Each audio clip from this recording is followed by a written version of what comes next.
ruthless against Namibia. All this and more just before 6:30. SAFM, guiding you through the rush hour traffic.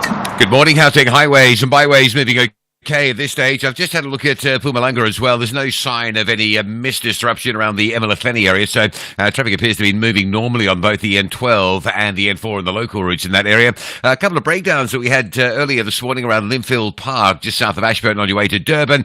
They have been cleared. Some lights out along the M7 highway. The M7's always busy these days, to and from the Blufford this morning on top of the roadworks and all the normal dramas. You've got lights down at M7 Recreation and M7 Chalmers. That's between the M4 highway and Bluff Road, so watch for some extra delays there. And Cape Town getting busy, particularly out of Mitchell's Plain, where AZ Berman is already queuing quite heavily going north up towards the R300. I'm Rob Byrne. SAFM Sunrise starts now.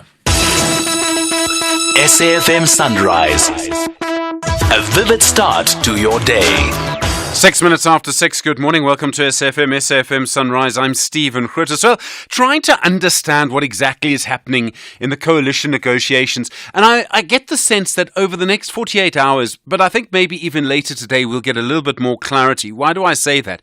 Because there's certain meetings that are happening now and certain indications that there'll be sort of press conferences. Now, the press conferences may not happen at exactly the time they're scheduled for.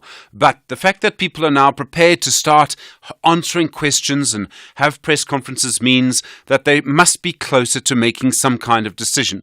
And you kind of only need one or two parties to kind of tell you things, to kind of try and start to forecast what could happen. So the IFP is holding a press conference a little later, and I'm sure they will face questions there about what's happening in KwaZulu-Natal. And I'm sure if, for example, they do a deal with the ANC and the DA and maybe the National Freedom Party in KwaZulu-Natal, well, then you can probably go from there and ask, does that mean that there's a national agreement? I mean, not necessarily, but maybe. If they say, we haven't done a deal in KwaZulu-Natal, or we're doing a deal with MK, they're not doing a deal with the ANC and national government. I think we can start to work out some of these things. So we know that the Democratic Alliance was in a big meeting last night. Their federal council, they seem to say that they will press ahead with negotiations. We'll hear from them a little later in the show. The ANC at this stage not really doing many interviews, and I think they will be last, if that makes sense. And because they're the ones who probably, because they're the biggest party at just over 40%, have to make the biggest number of decisions. Now, I must just say the situation in KwaZulu-Natal still not clear to me, and it's actually become, in a way, less clear since I last spoke to you. And let me tell you why. Yesterday, we spoke to a man called Kanan Mbleche. He identified himself. We understood him to be, he at least at one point was, the Secretary General of the National Freedom Party. Now, the National Freedom Party releases a statement saying, actually, he's not their Secretary General anymore and shouldn't be speaking on the party. So, sorry about that. We'll hear later from the person we now believe to be the leader of the National Freedom Party, Ivan Meyer, and ask him questions around what exactly is going on there. Ivan Barnes, excuse me. Come on, Stephen. Ivan Barnes. So we'll hear from him. And the question, of course, is if you look at the maths in KwaZulu-Natal, it's so complicated. You've got MK with 37 seats, the EFF with 2. EFF says they'll support MK. The NFP has 1. And then together, the IFP, the ANC, and the DA have 40. So if the National Freedom Party goes with them, there are enough seats to make a government. But you still then have 3 parties in one government in one province, which I don't think we've ever had before. We're trying to speak to as many different people. So the NFP have agreed to speak to you this morning. Ultramar have agreed to speak to you this morning. The DA have agreed to speak to you this morning. We did ask the EFF. They say no one's available. I don't think that was a rejection, just no one's available. Very busy time. The ANC, we don't believe, are speaking to anyone at this stage. Let's see how that story develops. And so there is a lot that's going on here. And some of it's very, very complicated. So, for example, the NFP comes from the IFP. It was a split at one point. So it's a bit like the EFF or MK doing a deal with the ANC, if you look at the sort of complexity of it. So we'll try and put all of that together as much as we can. And as you know, Friday morning, 10 o'clock, the National Assembly is due to meet for the first time since the election. MPs are due to be sworn in. Umkhonto we Sizwe still saying that they will go to court. Now they've lodged their court papers in the Constitutional Court to essentially stop the hearing from taking place. And in fact, curiously, in that application, they say they have evidence of vote rigging, but they don't believe anything would be served by making that evidence public now. So nothing's changed since that conversation we had with their spokesperson, Ntumulo Ndlela, on Friday when I asked him for the evidence, and he said they have evidence, they just refuse to make it public. So we're sort of still there. Another story which may be related to the... Oh, by the way, let me just go back a bit. Which means I can't tell you now if MK will take their seats in KwaZulu-Natal. That's what I can't tell you if they will. So I don't know. And then there's a story that may be related to all of this in the Eastern Cape, and I'm not sure. Because earlier this week it turned out that Lolama Ngukai Toby, who's the Eastern Cape Provincial Secretary, had resigned. And now he's withdrawn his resignation. I understand for Keelan Balula, the Secretary-General sort of said to him, please withdraw that. So very interesting. And then... let's sort of move away from politics for a moment if we can.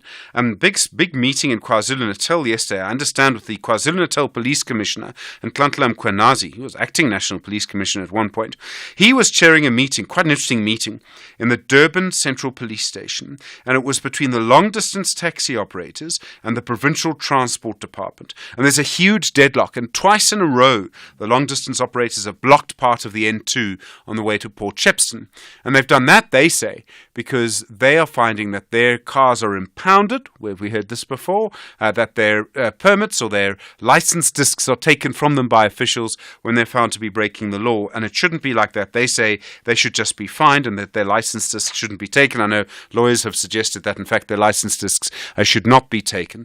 And this argument around how to deal with taxi drivers and minibus taxis that break the law, whether you should impound them or not. We saw what happened in Cape Town last year, which was a huge story. But a big meeting that ended in a deadlock between members of the Long Distance Taxi Association and then the the Transport Department.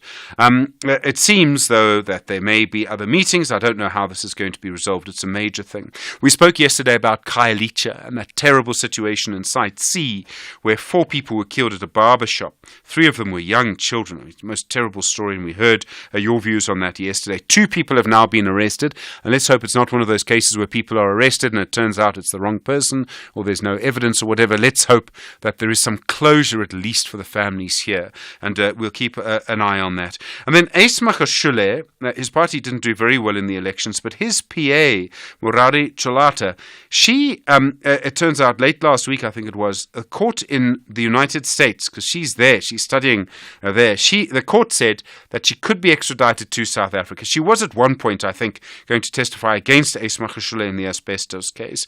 Then she said she wouldn't testify. So the NPA have gone through the extradition route, and the courts in the United States have said that she can be extradited.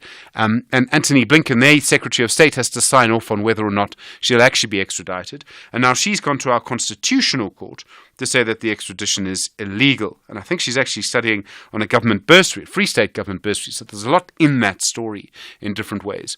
You know how to get in touch with us, 086 000 2032, SMS 41391. You tweet us, FM Radio, and at Stephen Grootes. Send your WhatsApp voice note to 0614 104 107. Good morning. A lot to come in national government, a lot to come in KwaZulu-Natal, and I still at this stage don't know what's going to happen in Gauteng. Might well depend on the sort of national agreement. 13 minutes now after 6. Are you ready to empower yourself with an accredited tertiary qualification? Stadio Higher Education's distance learning programs will set you up for success. Whether you're balancing work and family or you're a school leaver who must work to support yourself and your studies, Stadio offers access to high-quality, affordable qualifications in law, teacher education, commerce, admin and management, policing, and more. Mid-year applications are now open. Visit stadio.ac.za and register today. Stadio, a new vision in higher education. Progress.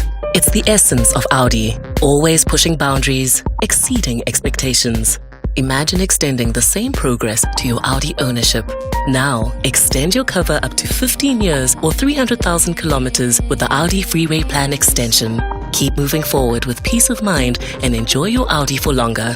Experience value beyond tomorrow with an Audi Freeway Plan extension. Visit audi.co.za or your nearest dealer for more information. TV licenses have developed a new GIS-linked national address database to ensure that we can communicate with all our valued license holders. We now have a visual of all licensed and unlicensed households nationwide in order to effectively communicate with you. We remind you to take note of our payment reminders and avoid paying penalties due to non-compliance or choosing to ignore your legal obligation to pay your license fees. We can communicate with all our license holders through cost-effective electronic methods, enabling us to collect license fees and continue to support the national broadcaster, the SABC, in accordance with Section 27 of the Broadcasting Act No. 4 of 1999 as amended. TV licenses. Pay yours. Make a difference. The Daily News Diary on SAFM. And Musa, good morning. Good morning, Stephen. Okay, busy on the political side. Very there are busy. other things. Are we expecting some press conferences today? Yes, we are. But, lots of talk right now about coalition agreement in KwaZulu-Natal. Nothing concrete on that. But details and developments regarding that said deal reportedly between the ANC, DA, IFP and NFP expected hopefully later today or tomorrow. We also have analysis and reaction on the MK Party's urgent application at the Constitutional Court to interdict Parliament's first sitting on Friday, and it does come after the party's letter of demand to the Secretary to Parliament and the Chief Justice Raymond Zondo, asking them not to convene the first sitting, did not hold any results. More on that in about an hour on SFM as well. And there's a group calling itself the ANC Professionals League, warning the ANC not to form a coalition agreement with the Democratic Alliance. And later today, members of the ANC's Tripartite Alliance are expected to hold a political council meeting, and it is to discuss the ANC's proposed government of national unity. We know that COSATU and SACP have said that they don't want the proposed government of national unity to sacrifice the working class. There's so much. I mean, these are all difficult meetings in all parties, by the way, but I think in the ANC particularly. True. And 4 confirmed cases of monkeypox or mpox disease in the country, and the Health Minister, Dr. Joe Phaahla, is expected to update the public on the outbreak of the disease, as well as plans outlined by the department in collaboration with various stakeholders to curb the further spread and prevent deaths. And the Minister will be joined by health experts from the NICD as well as the World Health Organization. A suspect arrested in connection with the alleged murder of 2 girls aged 4 and 7 years, as well as 2 other people in Soshanguve, is expected to appear before the Pretoria North Magistrates Court today, facing 4 counts of murder and 4 counts of attempted murder. And just lastly, convicted criminal underworld boss Rodovan Krech is also expected to appear in the Johannesburg High Court, and that's in connection with murder, conspiracy to commit murder, robbery with aggravating circumstances and possession of an illegal firearm and ammunition. And this case is in relation to the murder of Bassam Issa, and it has been ongoing for about 7 years now. It's quite a story, isn't it? Thank you very much indeed. And Musa will be listening on the radio 18 minutes after 6. Stephen Grootes on SAFM. Let's have a look at your weather around the country this morning. Tshwane, fine, a low of 2, a high of 18. Johannesburg, fine, 0, freezing in Joburg this morning, and 17. Vereeniging, fine, -2 and 18. Bombela, fine, 7 and 20. Polokwane, fine, 3 and 20. Mahakeng, fine, 3 and 19. Vryburg, fine and windy, 2 and 20. Mangaung, fine, 0 and 18. Kimberley, fine and windy, 4 and 21. Uppington, fine and windy, 9 and 23. Cape Town, cloudy, scattered morning, light rain and showers, becoming partly cloudy, a light to moderate northerly wind, 15 and 19. George, partly cloudy, a moderate to fresh westerly wind, 13 and 19. Gqeberha, partly cloudy, a light and variable early morning wind, otherwise a fresh northerly, 12 and 21. East London, partly cloudy, a moderate northwesterly, 15 and 22. eThekwini, fine, a moderate to fresh northerly wind, 11 and 24. Richards Bay, fine, a strong northerly wind, 11 and 26. And Pietermaritzburg, fine, 4 and 26. Copperbelt ladies are planning to lighten up the mood in Limpopo with a collection of maximum points. But Richmond United ladies are looking for victory to make the citizens of Northern Cape happy. This is the Hollywood Bet Super League. Catch the Mzansi Queens of the beautiful game. Copperbelt Ladies FC versus Richmond United Ladies FC on Sunday 16 June at 2:30 p.m. Live on SABC Sport on DTT Channel 4 and SABC 1. Also available on SABC Plus and SABCSport.com. #We love it here. Brought to you by SABC Sport. For the love of the game. Which is the best way to reach success? Is it best to go alone so you can go fast? Or for many to go together so they can go far? What if you need to go fast and far? At RMB, we believe the best way to success doesn't make you choose when both are possible.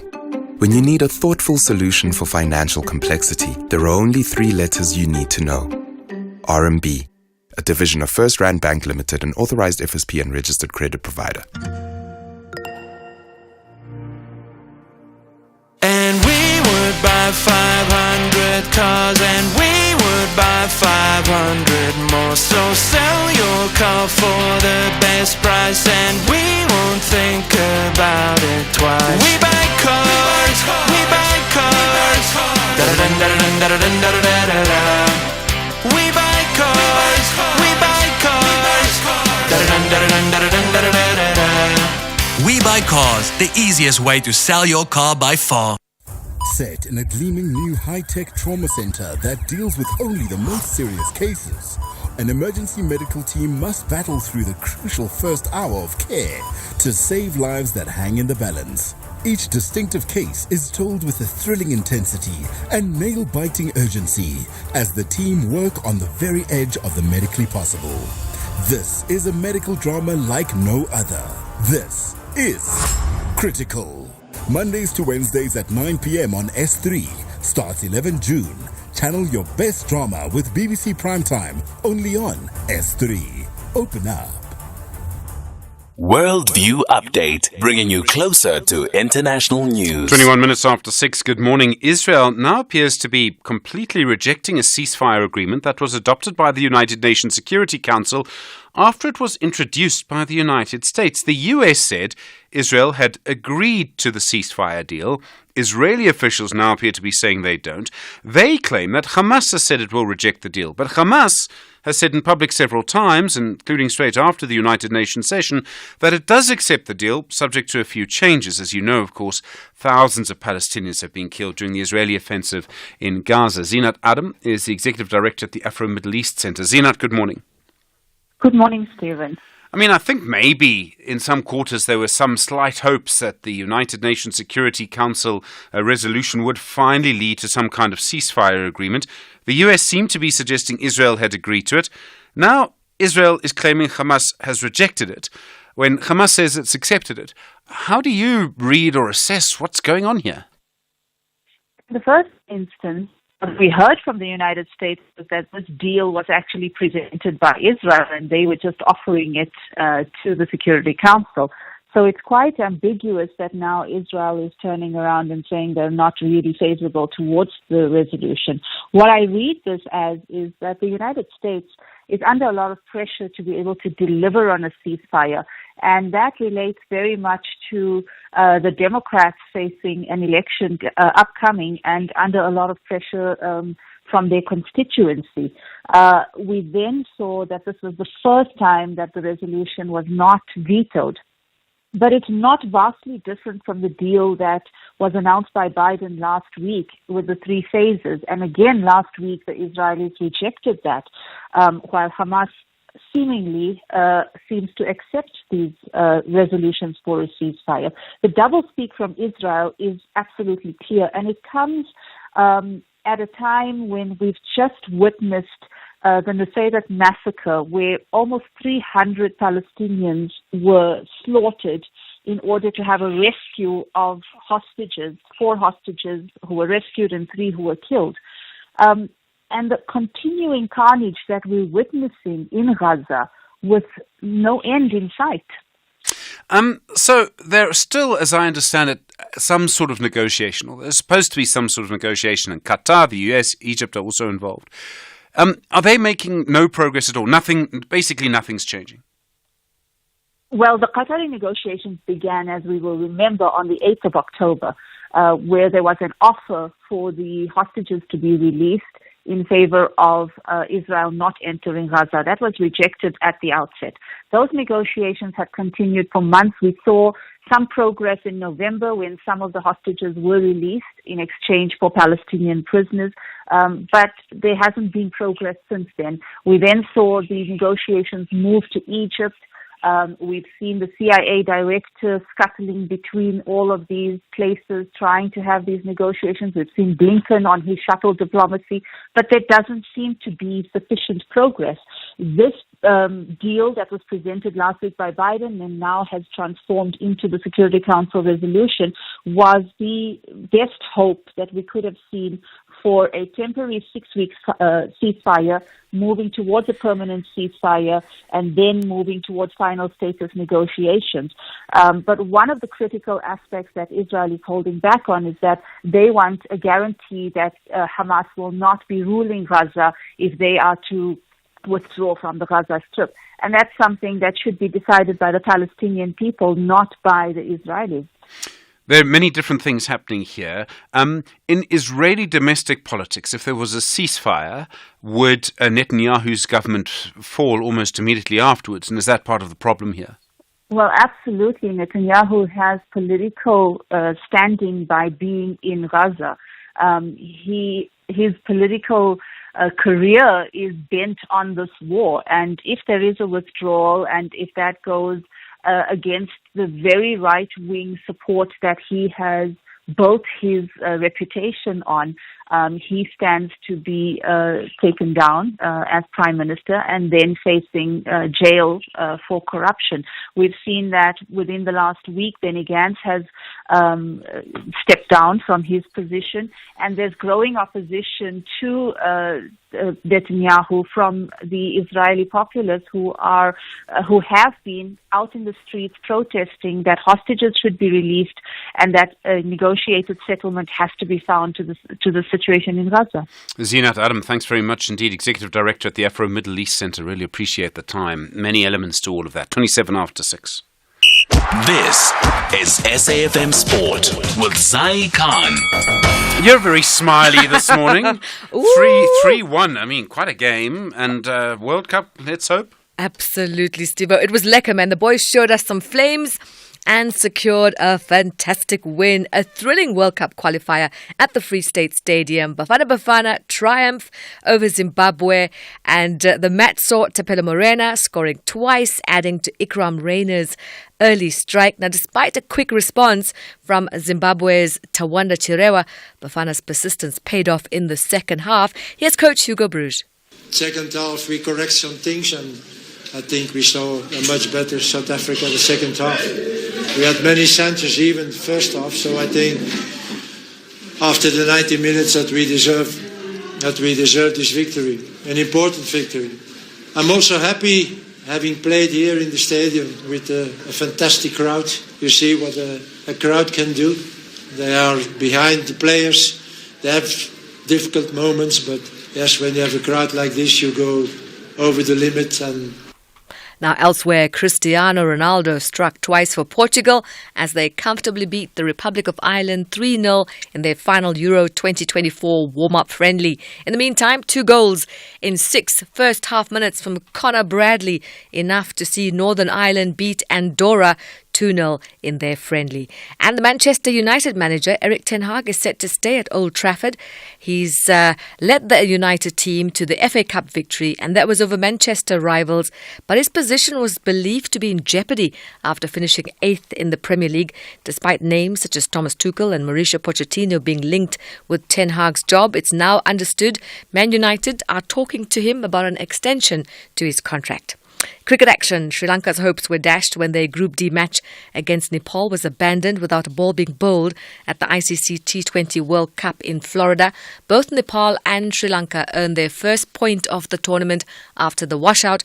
However, with only one more match to play, Sri Lanka are clutching at straws for a miracle to help them qualify as the second best team from the group.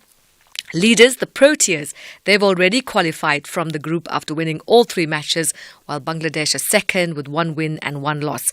And the 2021 champions, Australia, they secured their spot in the playoff stage with a match to spare. They had a 9-wicket win over Namibia in Antigua. The Australians bowled Namibia out for 72, with Adam Zampa taking 4 wickets and then reaching the target with 14 overs to spare. And Pakistan recorded a 7-wicket victory over Canada, keeping their hopes of reaching the Super 8s of the T20 World Cup alive. And finally, tennis. Andy Murray made a disappointing start to his Wimbledon warm-up campaign, losing 6-3, 6-4 to Marcus Giron at the Stuttgart Open first round. The former world number 1, a Stuttgart finalist 2 years ago, had spent time in Britain training on grass after his first round Roland Garros defeat to Stan Wawrinka last month. That's a wrap of sport. More coming top of the hour. I'm Zai Khan. Zai, thanks very much indeed. We'll hear from the leader of the NFP. Which way are they going? That's coming up next. You're this FM leading the conversation, 6:30. Good morning. In the headlines, the South African Chamber of Commerce and Industry's Business Confidence says the formation of the ANC proposed government of national unity will largely determine the future course of business confidence. The Health Minister, Dr. Joe Phaahla, will this morning give an update on the outbreak of monkeypox or mpox disease in the country in a media briefing in Pretoria. And history has been made yet again in the American justice system, less than 2 weeks after Donald Trump became the first former president to be found guilty of a criminal charge. Hunter Biden has become the only child of a sitting president to be convicted of a felony. I'll have details on these and other stories at 7. SAFM. Guiding you through the rush hour traffic. Very good morning. There are some delays coming into Joburg on the Mike 1 north. This is an issue just from Uncle Charlie's up towards Ormonde. Looks like a breakdown around Xavier Street. Once you get out of that queue, you're pretty soon into the next queue between Boysons and Empire Road. That's an early backlog this morning, heading up through Braamfontein. Pretoria looks good. Some of the usual routes are problem-free this morning. So the Mopani Highway moving nicely. Eski and Pathleli down through Marabastad also on the move quite nicely as well. Another breakdown at Linfield Park. So if you're coming out of Pietermaritzburg, just watch for a disruption south of Ashburton. It gets a bit slow. And the N3 closure today, likely to go ahead. No change in the plans there, although it was shifted from earlier the week until today. So the N3 from 10 o'clock this morning till 12 noon, 2-hour closure, full closure of the southbound side only between Balgowan and Lions River. Trucks will be stacked. Trucks won't be allowed to get off that N3 onto the alternative routes during the closure. Motorists will be directed off either at Nottingham Road or maybe at Balgowan. So motorists will be able to just move through the area, going down and coming back on at Howick. But important notice for the truckers that if you can avoid Moy River Howick for 2 hours later this morning, you'll avoid being stacked up. Cape Town crash just north of Malmesbury on the N7 in some heavy mist, and AZ Berman coming out of Mitchell's Plain this morning. Quite a heavy backlog up through Highlands Drive towards the R300. Rob Byrne, SAFM Traffic. The business update on SAFM. Ntalengla Chele, good morning. How are you doing? Morning, Stephen. I'm great, thanks. I hope you're good. All good. How are the markets this morning? Well, markets are still pretty mixed, with traders looking for direction on navigating equities as D-Day looms for the Fed. In Wall Street, the S&P 500 and the Nasdaq Composite rose to fresh closing records, led upward by Apple as the iPhone maker surged to an all-time high after it unveiled its AI strategy yesterday. Over in Asia, stock markets are trading mixed following the mixed cues from Wall Street overnight, as traders remain somewhat cautious ahead of the key U.S. inflation report and the latest U.S. Fed decision. Back at home, sentiment quite similar to what we are seeing globally, with the JSE trading mostly in the red, closing the day 0.15% lower. The local unit, in the meantime, making big gains, this despite political jitters, as political parties continue talks to try and form a government of national unity, days away from the first sitting of Parliament. Now, the local unit is sitting at 18.57 to the dollar. And then deflation, a risk to China. I mean, it would probably change much that's happening in the world if that takes hold. That's right, Stephen. Now, this comes as inflation hovers around 0%. In May, consumer inflation was at 0.3% on an annual basis, the same level as April. On a month-on-month basis, it slipped to 0.1%. Now, consumer inflation remains way below the government's target of 3%. And at these levels, the print is fueling those deflation fears as the economy struggles with sluggish consumption, a defining feature of China's uneven recovery since the pandemic. Now, in the meantime, the producer price index, which gauges the cost of goods as they leave the factory, declined for the 20th straight month in May, easing to 1.4% from 2.5% in April. There, on that front, we saw that ease driven by commodity prices such as copper and gold, but this is not a reflection of China's domestic demand. And in an attempt to boost demand, many economists expect the Chinese government to continue to introduce even more stimulus measures to keep the economy on track to reach its GDP growth target of around 5% this year. And then the construction sector activity slowing in the first quarter. Now, the local construction industry is under pressure, Stephen. According to the Afrimat Construction Index, activity slowed in the first quarter of the year. An economist, Roloff Porter, says the decline was driven by seasonal effects, the high cost of capital, and dysfunctional municipalities not passing or completing building plans. The index recorded a level of 103.7 in the first quarter compared to 117.3 in the fourth quarter of 2023. And only 2 of the 10 subcomponents recorded quarter-on-quarter growth in the first 3 months of the year. Now, Botha further highlighted the election risk, saying there might have been some hesitancy with new construction projects due to the uncertainty about elections. Looking ahead, however, industry players are eyeing the activity playing out on the political front, saying they are encouraged by President Ramaphosa on the GNU front, and said if there are no further delays in the implementation of that, we'll start to see more projects being passed through, which would then filter through to the sector, and then we'll see some recovery on that front. And Taulengla Chela, thank you very much indeed. More business news in an hour. She'll be back. More, of course, through the day here on SAFM. 24 minutes to 7. Conversations that you connect with and react to. SAFM. There's sponsoring a news feature, then there's helping your clients make the news. Search Standard Bank Business and Commercial Banking to see how far they can take your business. Africa Update on SAFM Sunrise, a continental overview of current African affairs. Russ Advocate Sipho Mantula, good morning. Fresh morning and Jumbo Africa to the listeners. The situation in Malawi there, Vice President Saulus Chilima among the 10 people who died. I mean, a really big story this morning. Even it is indeed a big story, as we saw that even the African Union from Addis Ababa passing the message to the government of Malawi. But President Lazarus Chakwera yesterday is even going on the media to explain that it is sudden and to inform the nation about this terrible tragedy, and that how the rescue and the search and rescue team, they found that military aircraft near the hill. What is also important, Stephen, is that funeral arrangements will be announced in due course. We know that it was not only Vice President Chilima, it was also the former First Lady, Chanel Zimbiri, the ex-wife of President Baliki Mulusi, also those who were part of the staff of Vice President Chilima. We know he came into power 10 years ago as a vice president, and also there were many issues that were surrounding Chilima as a president. And as the elections of 2025, he was also tipped to become a new president also. So there are many issues, but Stephen, is a sad moment for the SADC region as well as for the people of Malawi. And then the chief prosecutor at the International Criminal Court, Karim Khan, he's investigating allegations of war crimes in Darfur.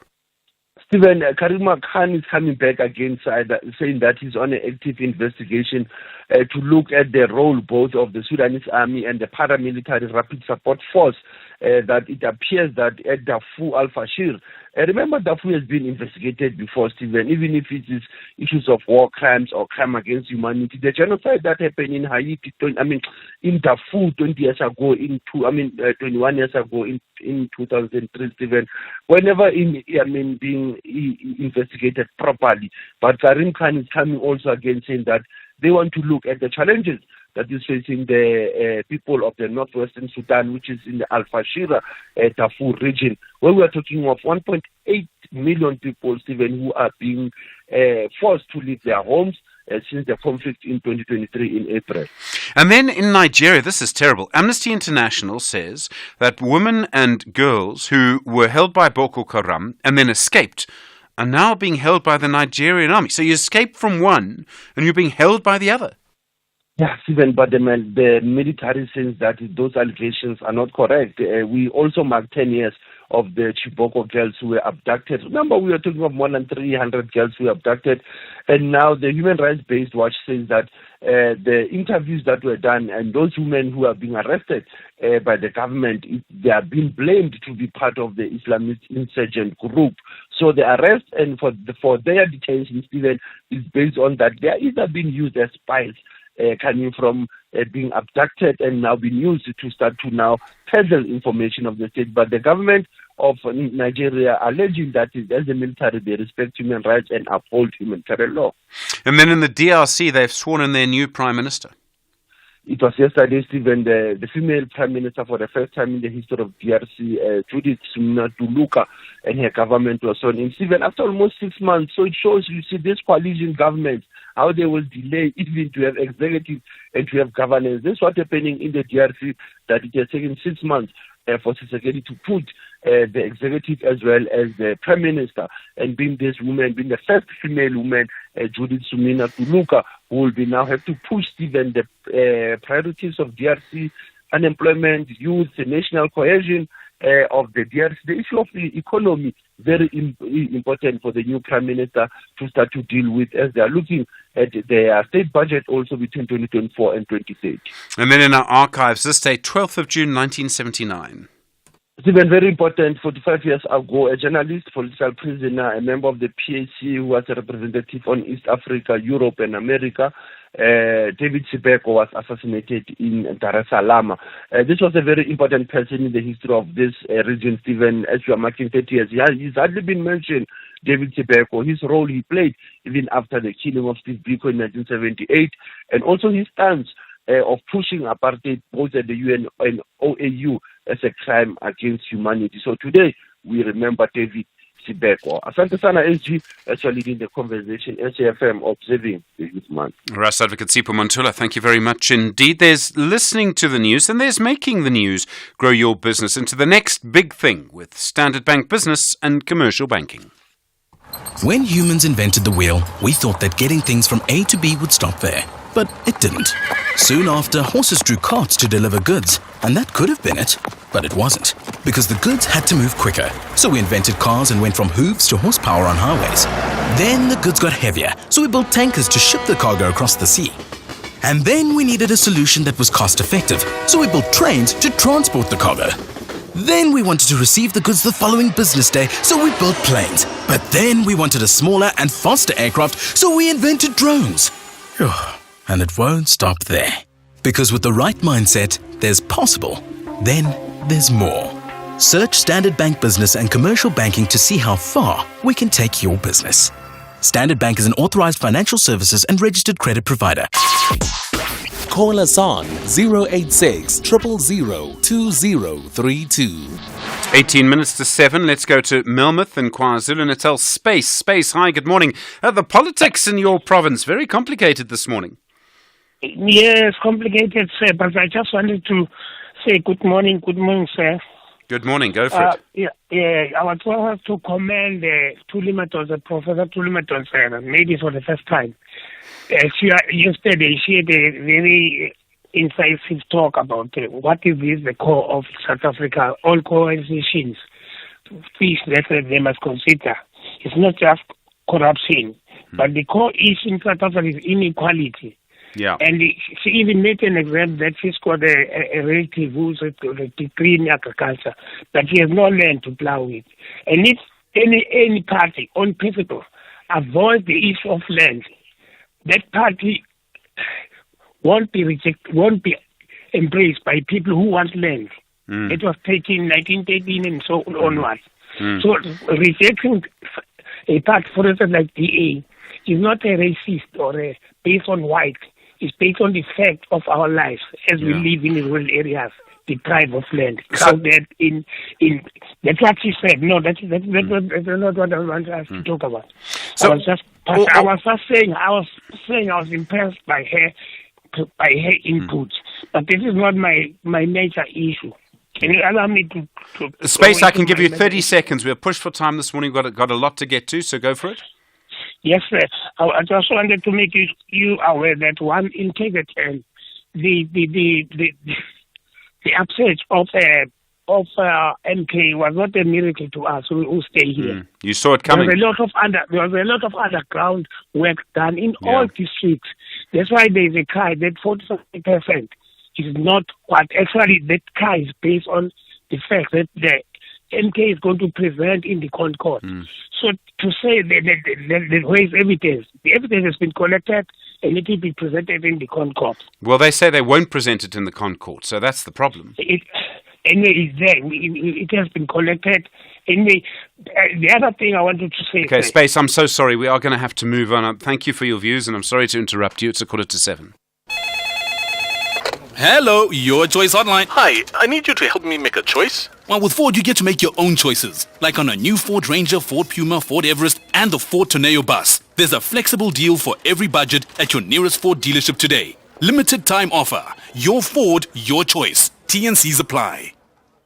Do you remember the cool times of Sports Buzz? Coming up on Sports Buzz used to be the go-to young people sports show in Mzansi, Africa. The multi-sport award-winning youth magazine show. A great platform that profiled young athletes and teams. The glory days of Sports Buzz are back in a newly revamped youth sports show with a wow vibe. Goats like us. Yeah, Goats. Greatest of all time. Experience youth excellence in sport. Profiling of active athletes and teams. Latest news in the world of youth sport. The active voice of school sports and promoting a healthy lifestyle among the youth. Do not miss out on Goats Like Us. Your front row seat awaits you every Friday afternoon at 3 p.m. Live on SABC Sport on DTT Channel 4. Also available on SABC Plus and SABCSport.com. # Goats, greatest of all time. Proudly brought to you by SABC Sport. For the love of the game. First in the morning, SAFM Sunrise with Stephen Grootes. 14 minutes to 7. Well, let's try and get some clarity on the situation in KwaZulu-Natal. The IFP due to speak later today. We don't know if Mkhonto Wesizwe will take the 37 seats it's won in that legislature. The EFF with 2 seats say they'll work with MK. They would together have 39. The IFP, the ANC and the DA, they together would have 40. The National Freedom Party with 1 seat could hold the balance of power if it went with the IFP, the ANC and the DA. Now, yesterday, you heard from a man who claimed to be the Secretary General of the National Freedom Party, Kenan Mdletshe. The NFP had released a statement saying Mdletshe was actually no longer the Secretary General. So, Ivan Barnes is the President of the National Freedom Party. Ivan, good morning. Thanks for your time. Good morning, Stephen, and good morning to your listeners. Clearly, there are 1 or 2 difficulties in your party. I know it's a difficult time. At this stage, are you preparing to work with the IFP, the ANC, and the DA? Is that currently your plan? We took a resolution, Stephen, after the elections were announced by the president of the country on Sunday in Midrand, and on Tuesday, the National Freedom Party National Executive Committee took a decision that in KZN, we would work with any political party that would engage with the NFP and would want the NFP to part of the leadership in terms of governance, in terms of service delivery, and we would look at our policies and our manifestos and best position the NFP to work for its people, because it's the people of the KZN that made sure that NFP becomes part of government. So we have been approached by the ANC, we have been approached informally by the IFP, and we're going to have formal engagements with the IFP today. And we have not taken any decision in terms of who we're going to work with. We're still negotiating. Probably by the end of the day, by the look of things, we would have taken a decision and we'd make a media statement. So at this stage, you have no negotiation with MK, even though they're the biggest party? MK hasn't approached us. And likewise, the EFF in case they never haven't approached us. Until then, we work with people that want to work with us. That was our decision from the onset. I mean, they could be giving up power simply by not talking to you. They know what's best for them, and we know what's best for us. Let's wait and see. Maybe they would have a change of mind and they would approach us. Okay, that's a very diplomatic answer, Ivan. A couple of things, if I may. Your party actually comes from the IFP, and occasionally you've had very difficult moments with the Inkatha Freedom Party. Do you think that's going to be a problem? You're clearly open to talk to them, but is that history going to make it difficult? Well, I've learned in politics that you do not have a permanent friend, you do not have a permanent enemy. That's my first lesson. Secondly, when it comes to service delivery, working for your people, there's certain compromise that one needs to make.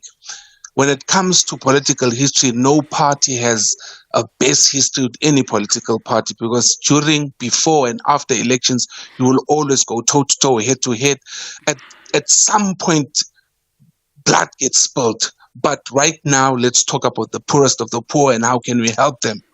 Then our bad history will be part of the negotiations during the roundtable discussions, and we will have to find an amicable solution that best serves our people. That's what we are looking at as the National Freedom Party. Okay. Would you expect any agreement in KwaZulu-Natal to be linked somehow to a bigger national government agreement, a government of national unity or national coalition, whatever we call it? Would you expect KZN to be linked to national? It has to be. Because if you look at the results, let's just put MK on board. MK did exceptionally well in KZN, and look where it put them third. KZN is the second biggest province. It will always have impact when it comes to national government. And by the way, we've taken a position as the National Freedom Party that we look at all three spheres of government when we are negotiating, because we want to be part and parcel of changing people's lives. You don't have a seat in the National Assembly. Would you expect some kind of role in national governments then? Governance then as part of this sort of agreement in KZN? Yes, we would.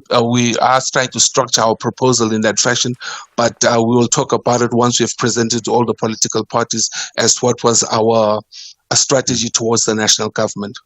Ivan, I don't mean to be rude. You may think that I'm being, but you have one seat in one in a provincial legislature. You actually lost support. And here you are, because of what happened with other bigger parties, kind of in a position maybe even to demand a seat in cabinet just because of the situation in KZN. I mean, it's quite an interesting situation for you.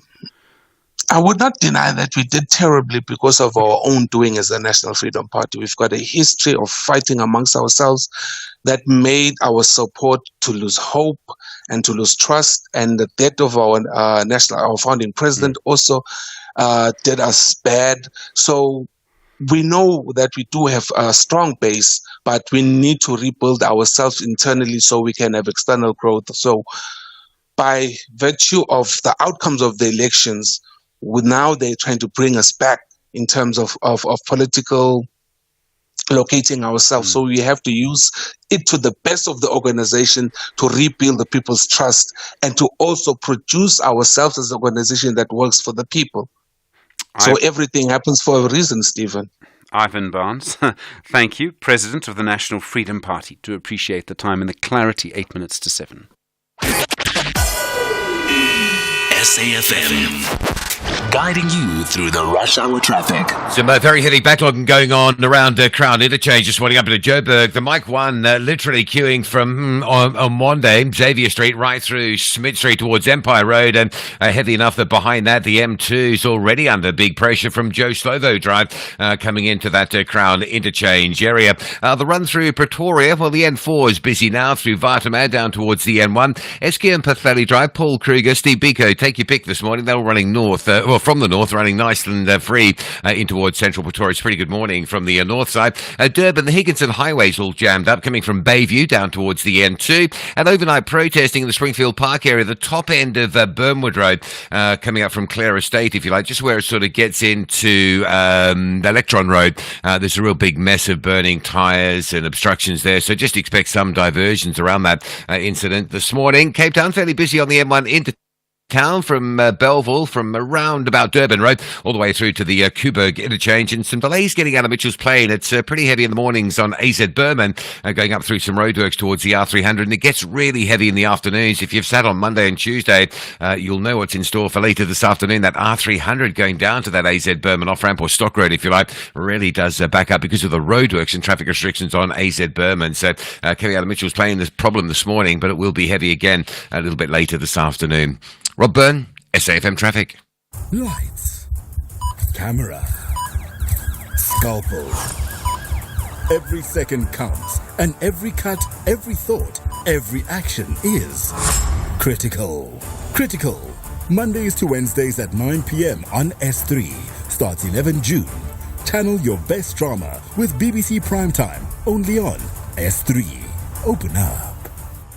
Mama Kitty, I heard Rand Water talking on the radio about how dangerous it is for people to encroach on their pipeline servitude. Yes, those high-pressure Rand Water pipelines are under the ground distributing megalitres of water. When people build on top of the pipeline, Rand Water is unable to conduct maintenance on the pipeline, which has a negative impact on water provision. Pipelines can burst without warning. People could get seriously injured or worse. Yes, people can die from a bursting pipe. That is why people need to understand that Rand Water servitude is where a Rand Water pipeline is located. If we build our houses or businesses on a Rand Water servitude, then we are encroaching on that servitude. They say if communities want to know whether they've encroached over servitudes, they should look for the Rand Water beacons. The beacons indicate the presence of Rand Water pipelines under the ground. They're rectangular, made of concrete, are painted either white or blue, and have the Rand Water logo on them. Let's take a walk around our area to see if there are any Rand Water beacons so that we can also tell the neighbors. Rand Water, celebrating 120 years of existence and still finding new ways to provide clean, portable bulk water.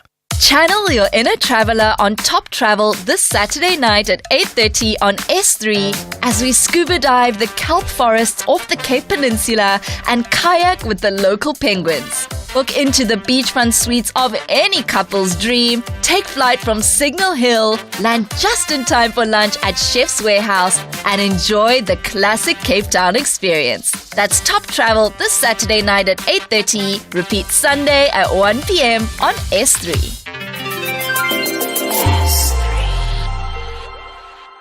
Stephen Grootes on SAFM. 4 minutes to 7. Good morning. The National Department of Water Affairs and Sanitation and the City of Tshwane have now signed an agreement that will see them working together to solve some of the big water issues in Tshwane. The city's had huge problems with the Rooiwal treatment works. The Water Affairs Minister, Senzo Mchunu, has said he believes the ministry may need to have more power to intervene earlier in councils when they have problems with their water supplies. The situation in eThekwini is a good example.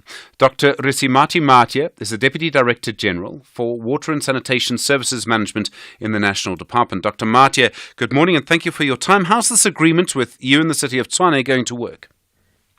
Good morning, Stephen. Thank you for having us. The MOU between the department and the City of Tshwane is actually aimed at developing a collaboration strategy to deal with mostly the planning issues and the water resources infrastructure for City of Tshwane. You have put it well in your opening remarks that the minister has actually took steps in supporting City of Tshwane, as you have seen with the issues of Hammanskraal as well as Rooiwal back then. So some of the deliverables that were basically earmarked to be done within the partnership or support was that the issues of skill and capacity at City of Tshwane has been one of the central themes that were picked up. Now, the intention was this collaboration is going to give at least much more powers for the department to work with City of Tshwane to do issues of capacity building, also that the current infrastructure conditions at City of Tshwane can have people who have the capacity to deal with that. This has actually been picked up, Stephen, even when we publish our blueprint and not drop that some of the gaps that our municipalities are having is on issues of capacity. They don't have qualified engineers, process controllers, and so forth to deal with the water and sanitation infrastructure. So this MOU is aimed at collaborating and the department putting secondment of some of the engineers that have been trained so that they transfer skills and capacities of Tshwane. This is the ambit of the MOU. And it's actually within the IGR that the interdepartmental used, and also it's within Section 154 of our Constitution that national government must be able to support provincially as well as local government to discharge their functions. Okay, so I mean, the minister has said several times that the national department may need more power to intervene in councils where there are problems, and eThekwini is the perfect example of this. And this is obviously a blueprint around that. You work together, you shake hands, you sign an agreement rather than an intervention. Great, but do you actually have enough engineers to second to all of the places that need help? I mean, it's probably most of the metros and most of the councils, and I don't think you have enough engineers. I think there's a perception out there that South Africa doesn't have engineers or capacity, and I think we need to ensure that we put the information out quite clearly. The department has been running programs for years to develop engineers through our bursary schemes or through our training and development for years, and the department spends hundreds of thousands, if up to millions as well, to develop engineers. So we do have such engineers. Some are in the systems working for private companies, but some are still to be seconded throughout our department. So it's not actually a new norm that the department never had engineers that are being trained. So this is how it's actually going to be integrated to the program that we're going to be supporting City of Tshwane with. Okay, so there are enough engineers that you have access to be able to help Tshwane, but also to help other places that will need help, and they are going to need help. Yeah, there's a lot that will need help, and also South Africa is blessed with such engineers. We have plenty of those. It's just that perhaps the issue that we've picked up is the placement and also opening of such. Sure. And Stephen, this is actually linked to Engineering Council of South Africa. It's an EXA-linked program where we need to produce professionally registered engineers. So it's not a program that is running outside of what EXA actually put aside so that there is compliance thereof. So it's linked to that, so that by the end of the program, you have produced professionally registered engineers to run our water and sanitation services in the country. Dr. Risamati Matia, thank you. Deputy Director General for Water and Sanitation Services Management in the National Department of Water and Sanitation. A lot more to come on Coalition Country. You're with SAFM leading the conversation at 7 o'clock. Outsurance will go out of their way to try and save you money on your car insurance. If they can't, ask for 500 Rand. SMS out to 30754. Now that's good news.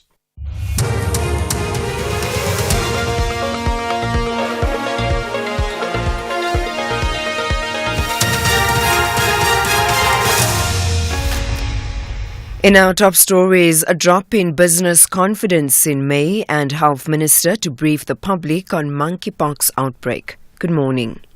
The South African Chamber of Commerce and Industry's business confidence says the formation of the ANC's proposed government of national unity will largely determine the future course of business confidence. Its newly released business confidence index shows sentiment among business managers fell further in May. This as the outcome of the recent elections weigh on investor confidence. The index fell by 1.1 points in May to 107.8 points from 108.9 points in April. This shows a decline of 6.9 points over the 2 months. The Chamber's economist Richard Downing. Recent national and provincial elections had a notable effect on business confidence during April and May 24. The BCI dipped by 5.8 index points in April and further on to 107.8 in May. It's a decline of 6.9 index points over the 2 months. The formation of the new government will to a large extent determine the future course of business confidence and how the business climate will be influenced. In the short term, that's month to month, overseas tourist and merchandise export volumes still played a positive role. Meanwhile, members of the Tripartite Alliance are expected to hold a political council meeting today to discuss the ANC's proposed government of national unity. Last week, the ANC announced it would seek to form a government of national unity with a group of opposition parties. This after the ANC failed to achieve majority votes in the recent elections. The ANC's alliance partners, COSATU and the SACP, say they don't want the proposed government of national unity to sacrifice the working class. pass. Solima Pahila is the SACP's General Secretary. We are going to the Alliance Political Council. The ANC must not complicate this matter. It's a simple matter. The ANC must set up minority government. With the minority government, we can rule and put the national democratic agenda unfettered clearly on the table. This of neoliberalism of the DA, as well as these forces of distraction, of counter-revolutionary forces symbolized by MK, must be equally rejected. The Health Minister, Dr. Joe Phaahla, will this morning give an update on the outbreak of monkeypox or mpox disease in the country in a media briefing in Pretoria. 4 cases have been confirmed in the country so far. There are 3 cases in KwaZulu-Natal and 1 in Gauteng. Monique Lewis reports. Monkeypox is a virus transmitted from one person to another through close contact with lesions, sexual contact, body fluids, respiratory droplets, and contaminated materials such as bedding. Minister Phaahla will be joined by officials from the National Institute for Communicable Diseases, or NICD, and the World Health Organization to outline plans to curb the further spread of the disease and prevent deaths. The Western Cape Agriculture Department says it's working with the Veterinary Services as well as the Fisheries and Coastal Management Department to detect the origin of the rabies outbreak in the province. It says they are also testing samples to establish the extent of the outbreak. At least 3 cases of suspected rabies have been detected in Cape Fur Seals in Blouberg, Strand and Muizenberg. Provincial authorities have again appealed to the public to avoid contact with seals or any wildlife. Further afield, and finally, history has been made yet again in the American justice system. Less than 2 weeks after Donald Trump became the first former president to be found guilty of a criminal charge, Hunter Biden has become the only child of a sitting president to be convicted of a felony. Biden was found guilty of lying about his illegal drug use when he bought a gun 6 years ago. The BBC's Sarah Smith has been following the trial. Drugs, guns, prostitutes, this trial was peppered with a multitude of lurid details about Hunter Biden's private life and the chaos that came from his self-acknowledged addiction to crack cocaine. The charges against him related specifically to whether Mr. Biden had committed a crime by lying on a form about his drug use when he bought a .38 caliber revolver in October 2018. That gun, along with remnants of crack and drug paraphernalia, were discovered in his car by his then partner, Hallie Biden. Recapping the top story, the South African Chamber of Commerce and Industry's Business Confidence says the formation of the ANC's proposed government of national unity will largely determine the future course of business confidence. For SFM News, I am Anne Musa. And thank you. Those were the top stories for this hour. Don't miss out on a possible car insurance saving. SMS out to 30754 for a quote. Outsurance, where you always get something out. Feel like you're paying too much for car insurance? Be like 43-year-old Anissa, who pays only 1,289 Rand a month to insure her silver 2019 Toyota Hilux Raider e-cab with Outsurance. Get a quote from Outsurance today. SMS out to 30754. That's out to 30754 now. Licensed insurer and FSP. T's and C's online. A very good morning to you in your SFM Sports Headlines Cricket. It's the rain that helps the Proteas secure an early Super 8 spot in the T20 World Cup. And in soccer action, Tapela Morena scores twice as Bafana beat Zimbabwe 3-1 in a World Cup qualifier. All these stories and more just before 7:30. SAFM. Guiding you through the rush hour traffic. It's a heavy one this morning on the N4 driving into Pretoria. This is the Emelathlani Highway from Rousseau Street down through Waterman on towards the N1. That's a really big backlog. If you're coming in from Mamelodi or Pretoria East Side, you might want to just divert down, use Pretoria Road to the north or use Linwood Road to the south. Both of those routes will get you through and get you out of that N4 mess. Looking at Durban's M4 slow this morning, just coming up through Jacobs into Clarewood, the M4 city bound, approaching the the M7 looking under quite a bit of pressure where it normally isn't. Cape Town's had one heavy still from Belleville all the way through to the Kuberg interchange area. And if you're driving out of Mitchell's Plain, there's plenty of traffic between Philippi and the Montague Gardens area. The N7 queuing from Vangate Mall through Langa up towards Beaufort Circle in Epping, and then another queue forming up between Goodwood's Trekker Road and the Bosmansdam Road exit for that turn down to Montague Drive. Rob Byrne, SAFM Traffic. SAFM Sunrise. A vivid start to your day. Good morning, 8 minutes after 7. We're continuing to hear from various people around the coalition negotiations. We'll hear from Al Jamar in this half hour. We'll hear some legal analysis of Umkhonto we Sizwe's bid, they say, to stop the National Assembly from meeting on Friday. A little later, we'll hear from the DA. The EFF, no one available to speak to us this morning. I think they will speak when they're ready and perhaps when they have time. There's so much going on. Your mediated conversation in a little while. We'll actually be talking about the clothing industry. Big changes there, and how you shop through Shein and Temu. You're with SFM 9 after 7. Am I left or right-brained? I'm leaning right. Right? However, I do have some left-brain tendencies. Perhaps I'm left-brained with right-brain tendencies. Am I overthinking this? I don't want to be caught underthinking it. Or maybe I'm overthinking about underthinking the overthinking. Which am I? At RMB, the simple answer is both. When you need a thoughtful solution for financial complexity that doesn't make you choose, there are only 3 letters you need to know. RMB, a division of First Rand Bank Limited, an authorized FSP and registered credit provider.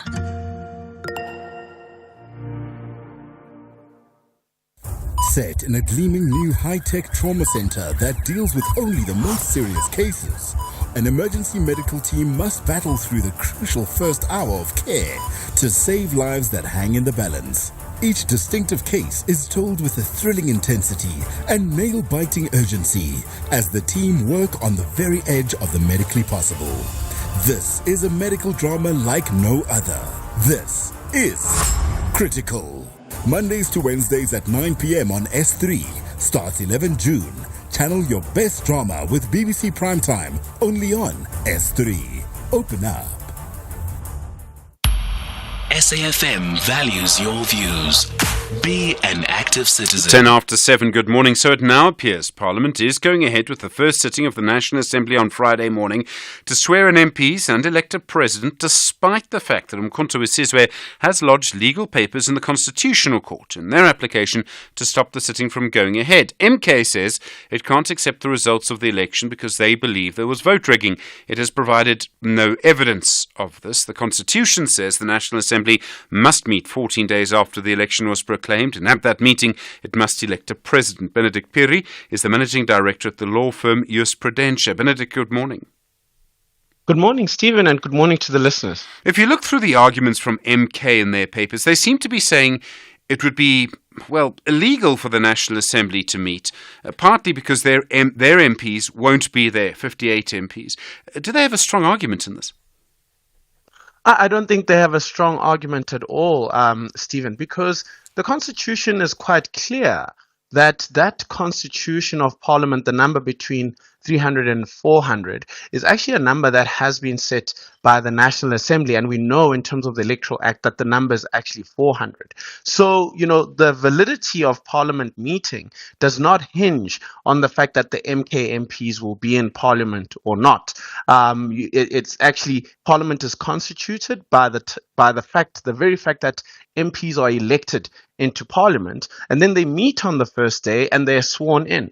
And the magic of swearing in is that that's what clothes you with the ability as a parliamentarian to actually undertake your duties as a parliamentarian. Until you are sworn in, you cannot do that. And then it follows that the election process follows after that. But they don't have an argument in that particular respect. I think they have missed out on the second part of that particular constitutional provision, which actually sets out exactly how those 400 seats are comprised in terms of the Electoral Act and the purpose for that number.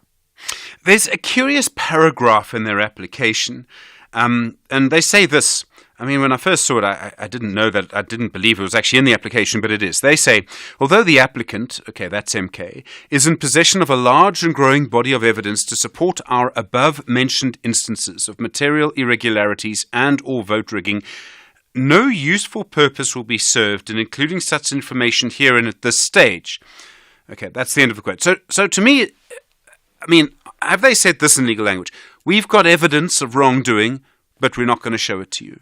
I mean, is that right? And that's and that's the second problem with the application, is because, they hinge it on this vote rigging, and you'd expect that you're coming to court on an urgent basis and you're requesting the court to actually take the drastic step of setting aside the declaration of the elections and interdicting the first sitting of Parliament to elect the president, but you come to court without any evidence on which the court can find that your rights as a political party or us as citizens have been infringed in the way that this election has gone out. And, for me, the moment I read that, it was very clear that the Constitutional Court should not even entertain this, because you're saying to the court, I have evidence, but I'm coming to the highest court in the land withholding the evidence. When is this evidence then going to come out? Is it then going to be used as a thing that we'll see over time to delegitimize the elections and delegitimize the people that have been elected by quite a watershed election? I think that's really the purpose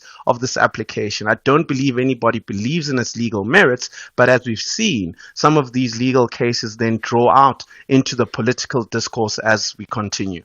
Okay, so then the Constitutional Court, I mean, Friday is soon.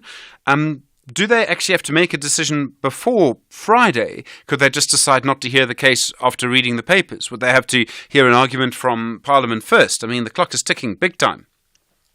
Yeah, the Constitutional Court doesn't have to hear arguments. Obviously, it would be prudent from the IEC and all the other parties that have been joined to the matter to actually put some case in front of the court so that the court, in deliberating whether to hear the matter or not, has some kind of a full picture.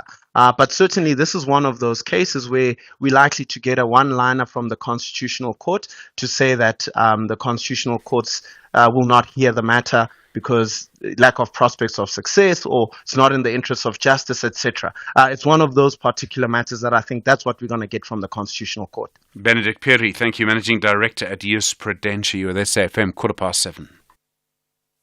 Stephen Grootes on SAFM. Channel your inner traveler on Top Travel this Saturday night at 8:30 on S3 as we scuba dive the kelp forests off the Cape Peninsula and kayak with the local penguins. Book into the beachfront suites of any couple's dream, take flight from Signal Hill, land just in time for lunch at Chef's Warehouse, and enjoy the classic Cape Town experience. That's Top Travel this Saturday night at 8:30. Repeat Sunday at 1 p.m. on S3.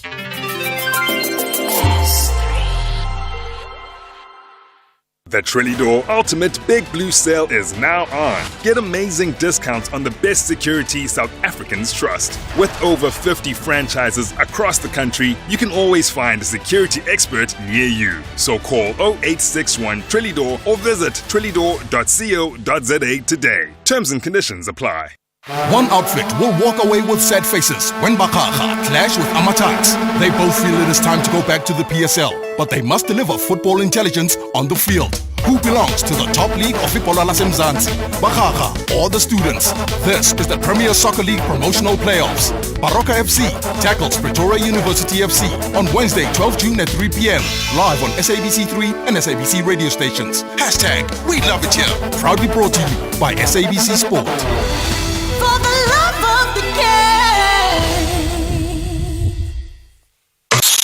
At SFM Radio and at Stephen Grootes on Twitter. Well, all sorts of negotiations underway at the moment between different parties and different meetings about what will happen. What kind of government are we going to see? We'll hear from the DA later. We've heard from the NFP already. Let's hear now from El Jamal. They won 2 seats in the National Assembly. They're saying they're warning the ANC not to work with the DA in a government of national unity. Professor Mohammed Kharon is their CEO of El Jamaa. Professor Kharon, good morning to you. Why do you believe the ANC should not work with the DA?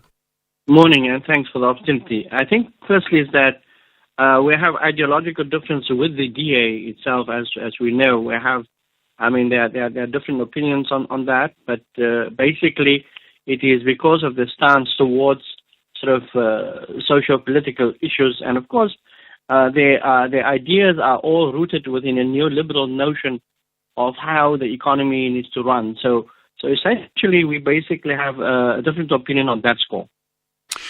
Do you believe that MK would be a better option? I mean, the ANC has to pick someone, whether it's the EFF or MK. You're going to probably need one of the sort of three big opposition parties. I mean, would MK be better for you? Well, this is a challenge. Again, I think MK needs to really showcase its sort of ideas. It has basically formulated these over time, but again, one needs to really have a fair understanding, insight as to what their future looks like, how they sort of carved it out, in practical terms, in terms of their ideas. So we basically feel that why not give them a chance if they have something substantial to put on the table. So we are open to that.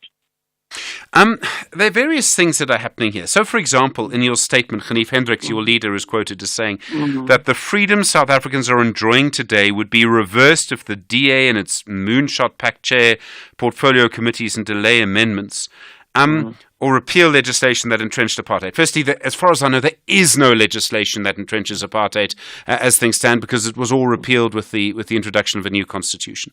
I mean, we could probably have an argument about the economy, but I don't think we could say that legislation from the apartheid era is still on the books.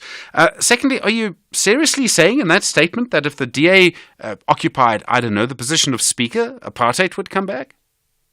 Well, I think let's put it differently. Is that I think there has been inequalities, for example, in the Western Cape, where sort of DA has been dominant and has been influential, partly because, of course, they managed to reach that particular position.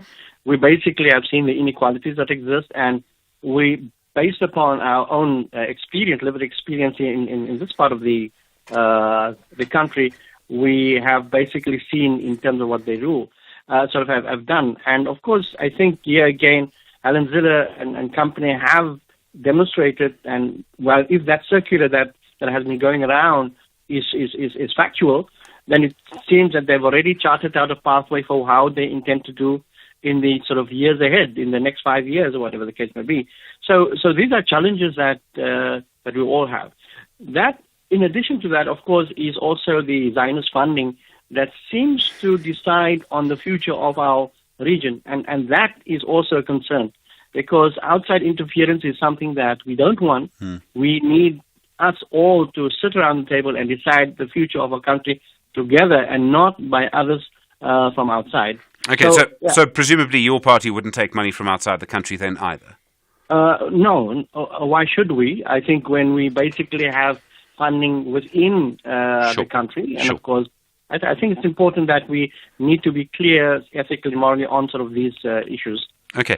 Professor Haroon, I mean, the consequence of this may be that the ANC may go ahead without you. So they've said, the leader of the ANC, President Cyril Ramaphosa, said he wants a government of national unity. The EFF has said it will not work with the DA in a government of national unity. But if the DA goes into a government of national unity, it wouldn't just be them, I presume, other parties too.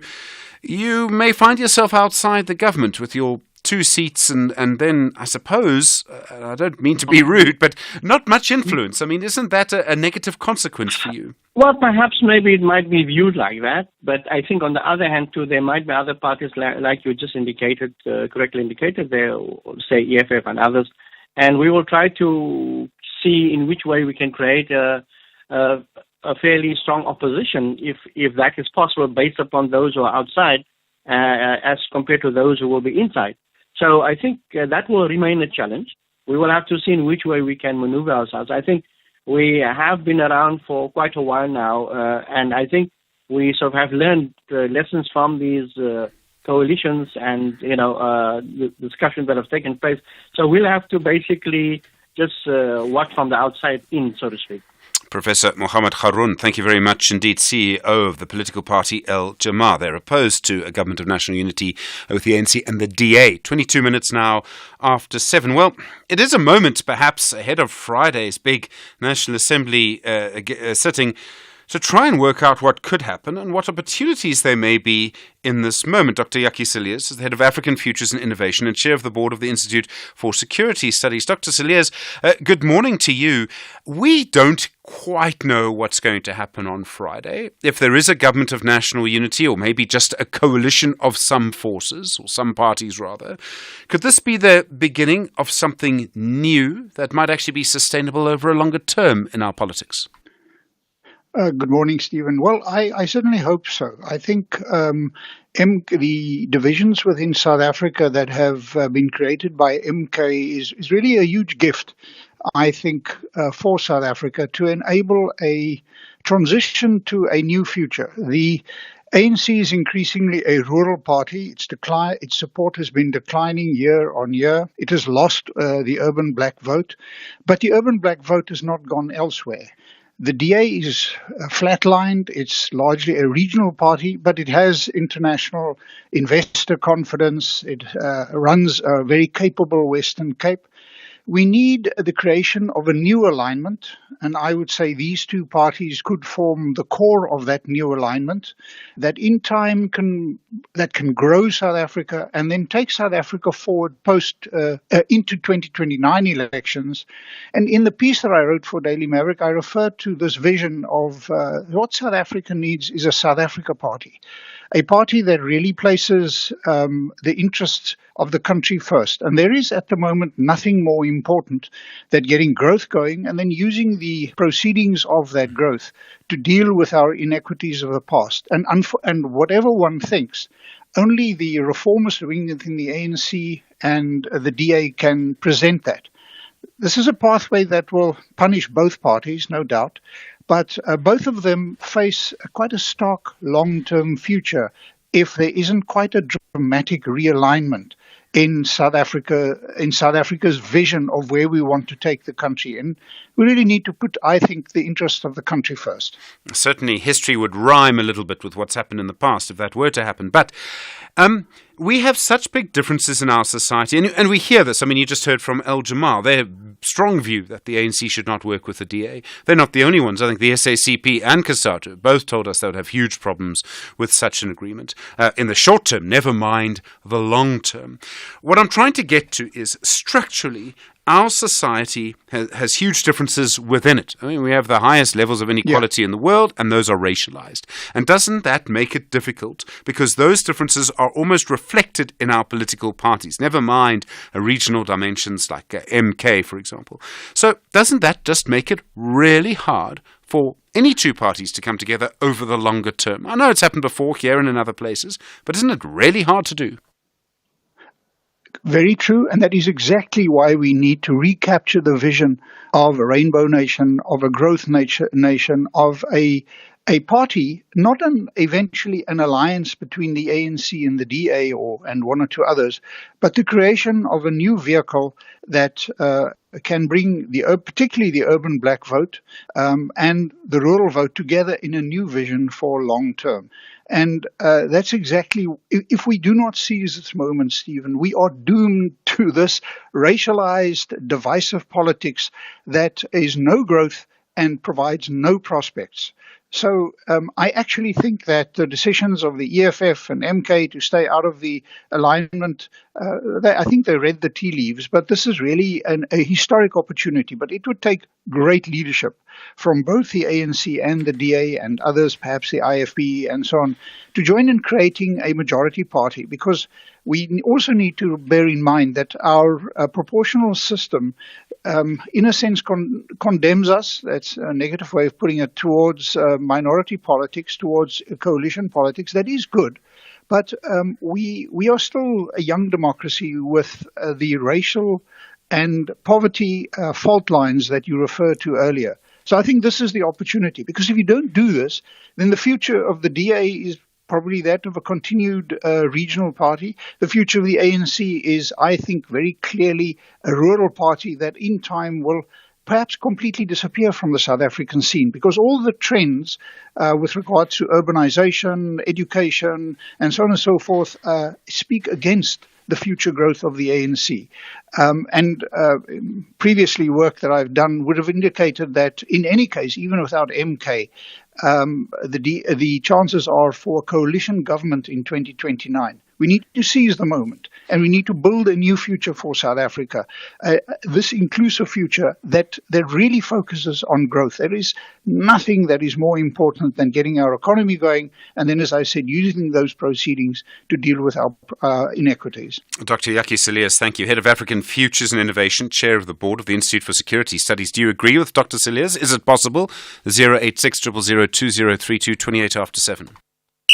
This is SAFM Sport with Zai Khan. Zai, good morning. Victory on the football pitch last night. A little bit of help from rain in another cricket match. What do you know? Yeah, a bit of luck with the rain. We'll take it. The Proteas are through. Heavy rain and a waterlogged outfield led to the abandonment of the T20 World Cup match between Sri Lanka and Nepal yesterday in Florida. This result means the South African team have won all 3 of their games. They are the first team to qualify for the Super 8 stage of the tournament. Despite the weather disruptions, the Proteas' unbeaten streak keeps them at the top of Group D with 6 points. Moving to soccer, in a thrilling World Cup qualifier at the Free State Stadium, Bafana triumphed over Zimbabwe with a 3-1 victory last night. The match saw Tapela Morena scoring twice, adding to Ikram Rainer's early strike. Despite a quick response from Zimbabwe's Tawanda Chirewa, Bafana's persistence paid off in the second half. More action despite having an impressive and unexpected start in the CAF 2026 World Cup qualifiers. Lesotho saw their dreams take a reality check. They lost 1-0 to Rwanda in their 4th match of the campaign. Rwanda are now the leaders of Group C, which includes South Africa, Benin, Zimbabwe and Nigeria.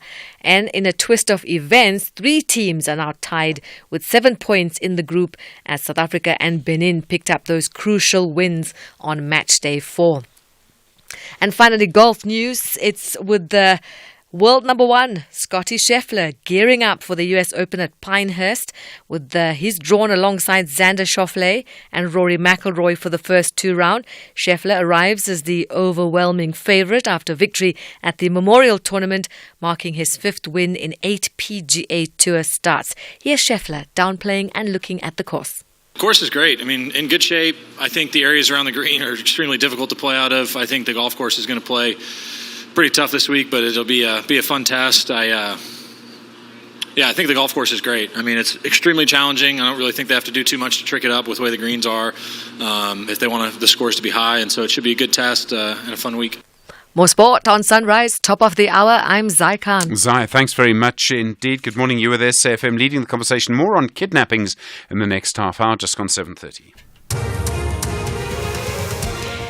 Good morning. In the headlines, South Africans still don't know what the ANC's proposed government of national unity will constitute. The ANC says it will seek to include a group of opposition parties in government after the party lost its majority for the first time since the end of apartheid following the recent elections. The South African Chamber of Commerce and Industry's Business Confidence says the formation of the ANC's proposed government of national unity will largely determine the future course of business confidence. And Western Cape police say 2 suspects arrested in connection with a mass shooting in Kailicha on the Cape Flats will appear in the local magistrates court on Friday. I'll have details on these and other stories at 8. SAFM. Guiding you through the rush hour traffic. A couple of reasonably heavy delays on the eastern side of Joburg this morning. If you're driving in or through Ekurhuleni, there's been a crash on the N12 just by Tom Jones Street. So coming through from Pitfontein, arriving into that area from Davidton, a heavy queue. That's a big volume highway this time of the morning. And the R21 passing the airport is slow go up to a crash near the Atlas Road exit on your way through to Tembisa and Pretoria. Also a little operation inside the Buccleuch interchange this morning. Same as yesterday means you'll sit on the N3 coming up from Limbo Park and the M1 from Rivonia. Both of those highways jammed on that ramp that takes you off them and puts you onto the M1 to get into the Midrand area. Same sort of deal on the N4 in Pretoria, approaching the N1 highway, although it does seem to be easing rather than getting heavier through there. Durban this morning, N2 northbound queuing from the M7 through towards the Westwood Mall area. Not as bad as it was yesterday, but the roadworks there very slow. Also Wakesley Road coming up from sort of Sarnia Road territory through the M7 onto Bel Air heavy. And if you drive Springfield Park, there's some overnight protests protesting. Protesters have been cleared away, but there's a lot of tyres burning and rubbish burning and rocks and stones all over the top end of Burnwood Road in Springfield Park and the sort of intersection with Electron. So if you go into that part of Springfield Park, expect some road closures and diversions around that. Cape Town, if you drive in on the N1, give yourself extra time. It's pretty heavy this morning from Plattekloof Hill all the way through to the elevated freeway in the foreshore area. And the N7 jamming up passing Langa on your way to Epping. And then a secondary queue on that N7 looking quite heavy today as well between Goodwood's Trekker Road and the Bosmansdam exit to Summer Greens and Montague Gardens. Rob Byrne, SAFM Traffic. The business update on SAFM. Until Lengla morning again, how are the markets? Starting in Asia, markets mostly in the red as investors assessed inflation data from around the region, including China's CPI and PPI data, as well as Japan's corporate inflation goods data. With that, the Nikkei is down 0.6%, while the Hang Seng lost 1.45%. Moving over to Wall Street, futures are steady just above the flat line, easing from the AI rally we saw yesterday. Traders have now turned their focus to the upcoming US inflation print and the outcome of the Fed's policy meeting. Back at home, sentiment is quite sour, with the JSE ending the day lower, down 0.15%.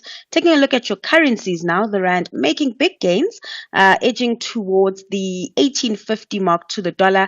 It's currently sitting at 18.56 against the greenback.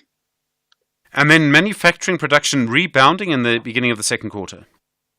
So output in April increased 5.3% on an annual basis. This is the strongest reading in nearly a year and comes as suspended load shedding during the month supported activity in the sector. Now, digging deeper into the print, 9 out of 10 manufacturing divisions recorded positive growth, with the petroleum, chemical, rubber and plastic products division and wood, paper, printing and publishing being the largest positive contributors, and the only division that recorded a decline in production was furniture and other manufacturing, which decreased by 2.1% year on year. Now, despite the upbeat print, Investec economist Laura Hodes warned of sluggish domestic demand, saying that indicators provided by May's PMI indicate that conditions in the domestic manufacturing sector deteriorated in May. That's as orders were placed on hold in the run-up to the election that took place last month. And so Host says that there could be a fall in output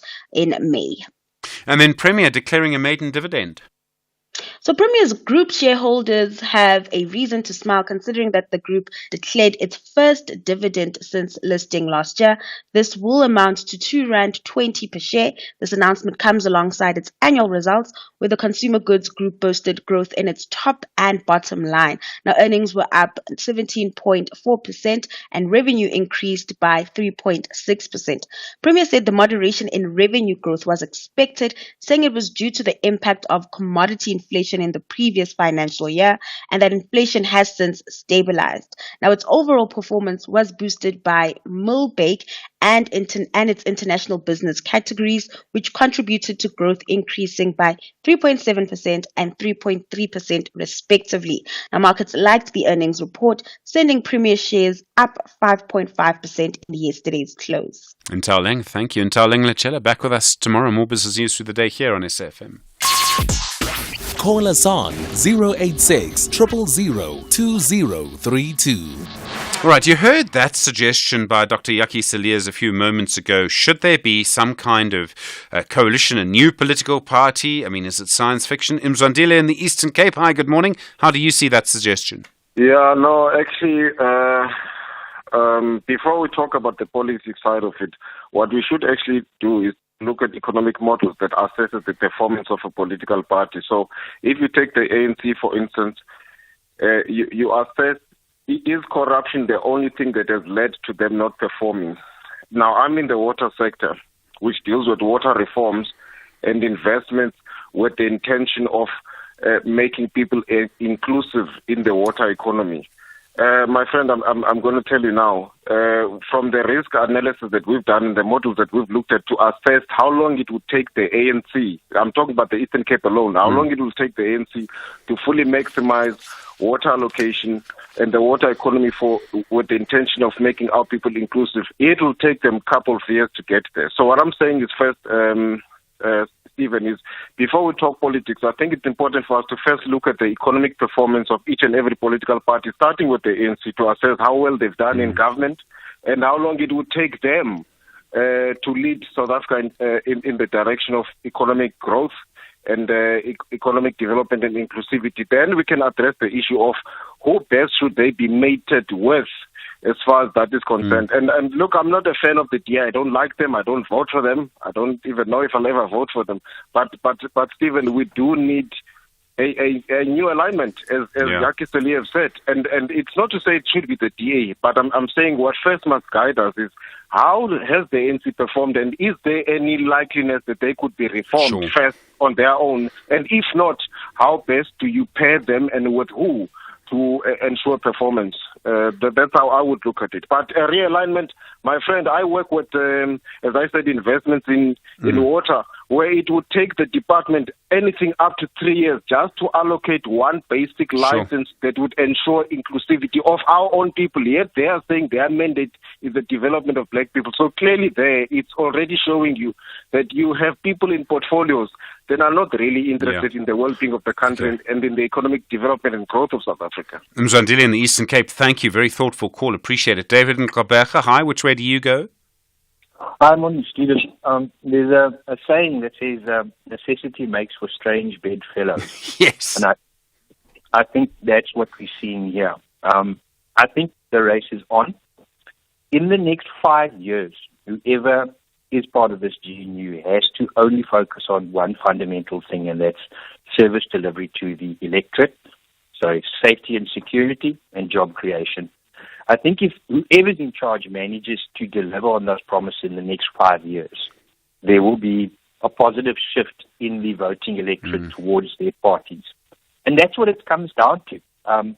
They've got 5 years to deliver, because the opposition, all they're going to do in the next 5 years is point to the fact that nothing's happened, that there's still this alienation between race lines, the haves and the have-nots. But if there can be a baseline change in poverty, like we've seen in Brazil, you will have a fundamental change in voting. And a good example, and a strange example, is the Western Cape, where you've got the DA government, which is largely seen as elitist. And I'm telling you, I've only ever voted ANC my whole life. They're seen as elitist. Their policy on Israel was a shambles.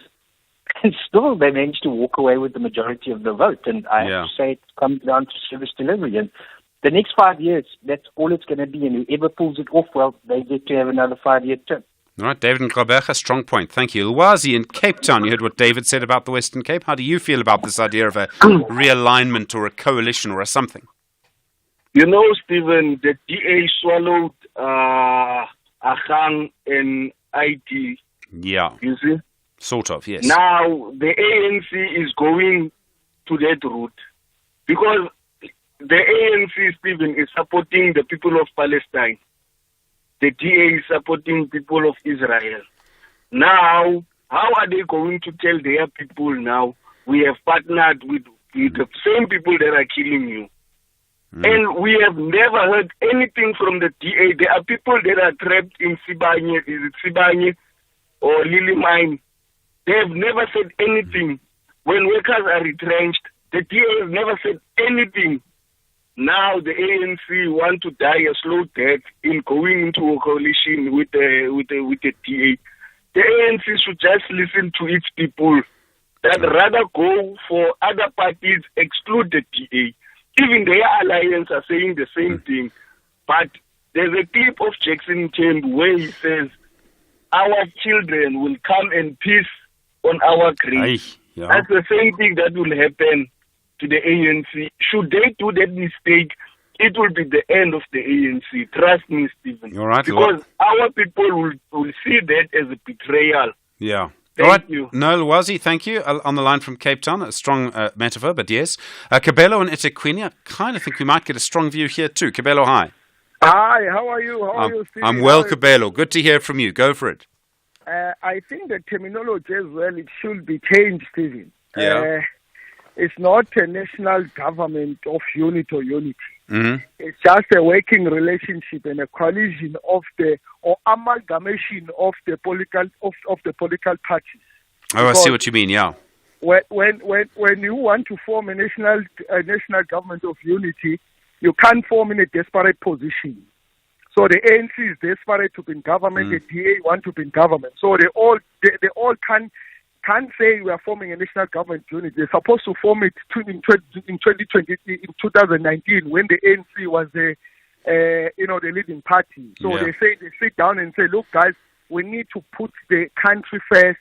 We need to put everything accordingly. So all the political parties come and form a national government of unity. Number two, Stevie, when the DA goes to the ANC, which means the opposition party will be the MK party. So the opposition, the DA forfeit the opposition. Yes. Okay. They would be. Okay. You're right. Yeah. Okay. Now, Stephen, how the ANC will form the coalition government with the political party that they don't have the same ideology, with a with a child of the national party, which is the apartheid regime. How do you on earth go and then form a coalition government? This is a betrayal of the voters, black people in majority. I'm not saying I'm not trying to be racist here. No. I understand your point, Kabelo. You're not the only one to make it. You can't, Stephen. Ideological. Look now. The DA says we must get away with the NSFAS. They must go. The students they must go and apply the loans. That's number two. Number three. DA says they will decrease the employment. What to call the national minimum wage. Yeah. They will decrease it. Then who are the workers? The majority are black people. So which means the ANC say we agree with the DA. Stephen, this is not for the people. This is for the market. Our government here is a businessman. He's running the business. He's not running the country. He's looking for his interest.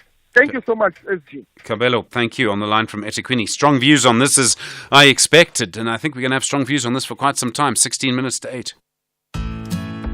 TV licenses have developed a new GIS-linked national address database to ensure that we can communicate with all our valued license holders. We now have a visual of all licensed and unlicensed households nationwide in order to effectively communicate with you. We remind you to take note of our payment reminders and avoid paying penalties due to non-compliance or choosing to ignore your legal obligation to pay your license fees. We can communicate with all our license holders through cost-effective electronic methods, enabling us to collect license fees and continue to support the national broadcaster, the SABC, in accordance with Section 27 of the Broadcasting Act No. 4 of 1999 as amended. TV licenses. Pay yours. Make a difference. Copperbelt ladies are planning to lighten up the mood in Limpopo with a collection of maximum points. But Richmond United ladies are looking for victory to make the citizens of Northern Cape happy. This is the Hollywood Bet Super League. Catch the Mzansi Queens of the beautiful game. Copperbelt Ladies FC versus Richmond United Ladies FC on Sunday 16 June at 2:30 p.m.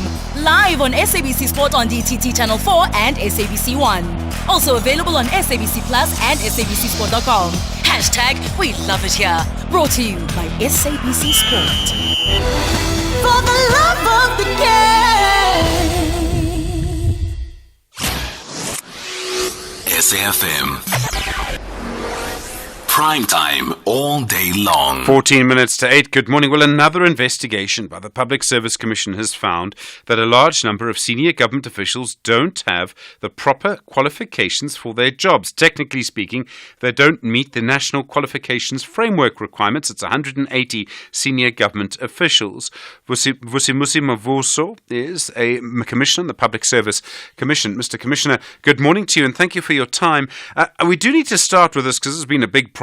Did these people get their jobs before the qualification requirements were changed, or did they get their jobs even though they didn't meet the qualification requirements at the time?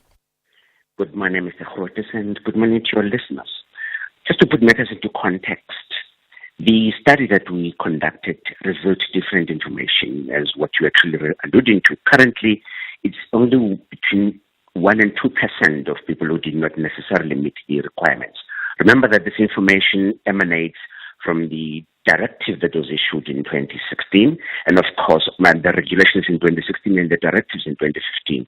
Prior to that, people were only expected to meet a particular level of qualification to be able to do their work accordingly. But since we've conducted the study, our information is that more than 94% meet the requirements because it's based on data that were received from the 37 national departments and 111 provincial departments. And for all intents and purposes, we believe that we've covered quite a broad scope. And to date, we can safely say that it's only a small portion that may not be meeting that requirement.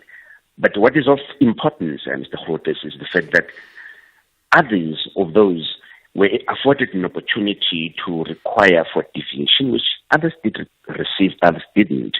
But in the main, we can safely say that they're all qualified to be in the positions they hold.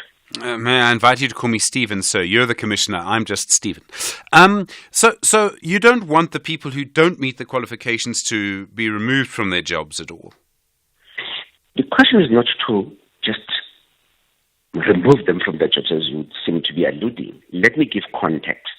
There are others whose age actually require them to retire in the not so distant future, and then others are busy improving their qualifications in order to be at the same level as required in terms of the requirements of the positions.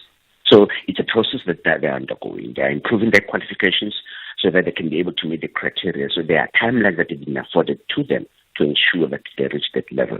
Okay. I mean, it should be 100%, right? It should be 100% of people in jobs, especially sort of senior official jobs, should have the qualifications. I mean, everyone should. Everyone should, as I did indicate from the information we're able to source from these departments, the threshold or what we've actually received is about 98% who meet that qualification threshold. Mr. Commissioner, thank you. Vusimuzi Mavuso is a commissioner in the Public Service Commission. 11 minutes to 8. SAFM, guiding you through the rush hour traffic. Driving in from the Vaal towards Joburg, crash looks like it's involving a truck between Michelle Avenue and the Reading Interchange. So quite a bit of pressure there, northbound and also southbound, getting through Reading Interchange down towards that Michelle Avenue exit as well. So both ways under pressure. A little operation inside Buccleuch interchange this morning means heavy pressure on the N3 coming through from Edenvale and the N1 from Randburg. Those highways heading through to Buccleuch to get onto that ramp to turn up towards Midrand, heavily backlogged. I think we had it yesterday and we're seeing it again, rerun of it this morning as well. Just want to take you to Pretoria and have a look at the situation on the N4 inbound. Still heavy between Watermeyer Street and the N1. The rest of Pretoria actually looking okay, particularly Mopani Highway, SKM Pathlade, Paul Kruger, Stibiko, Johan Haynes, those routes in from the north looking very clear this morning.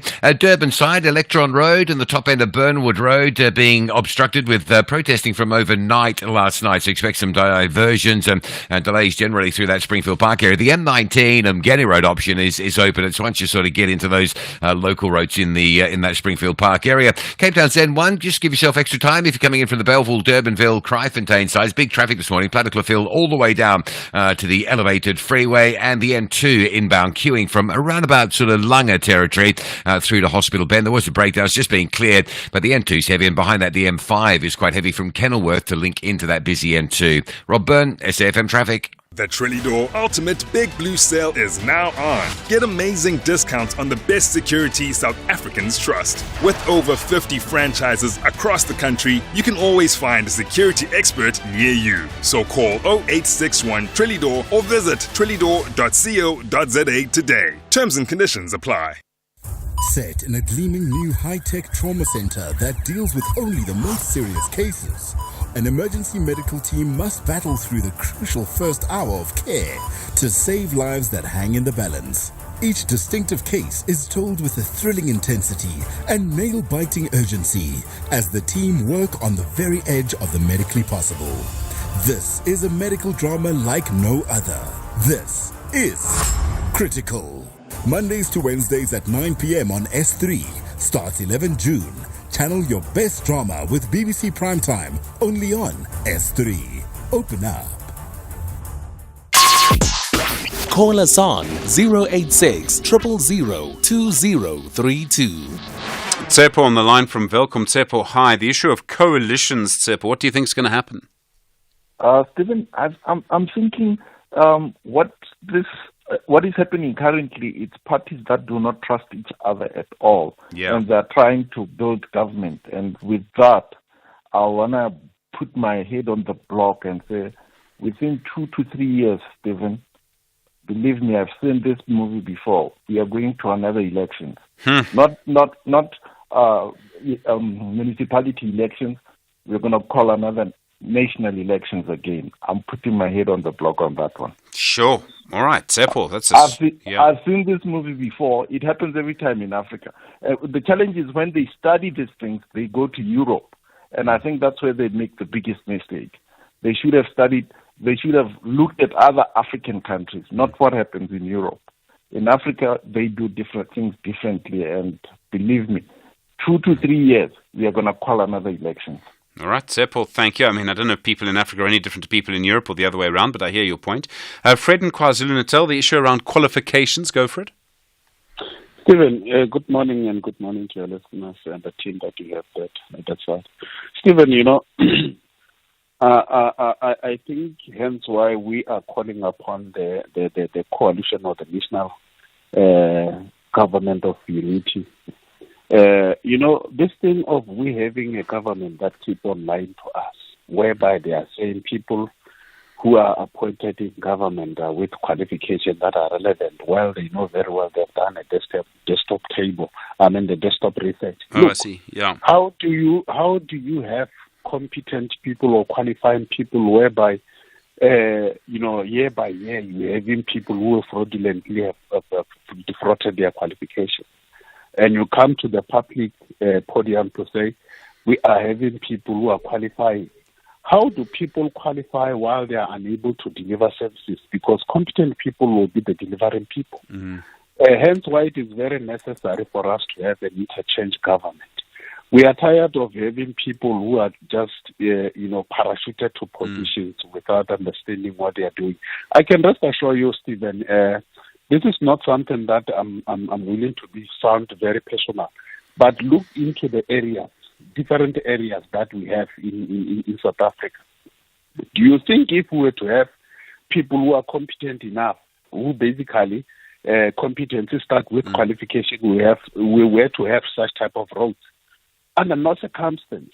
This is an example of people being parachuted to positions, and as a result, their qualifications were not that properly verified.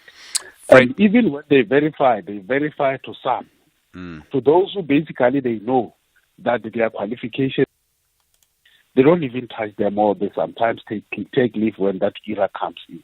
Okay. We are tired. We need government of national unity.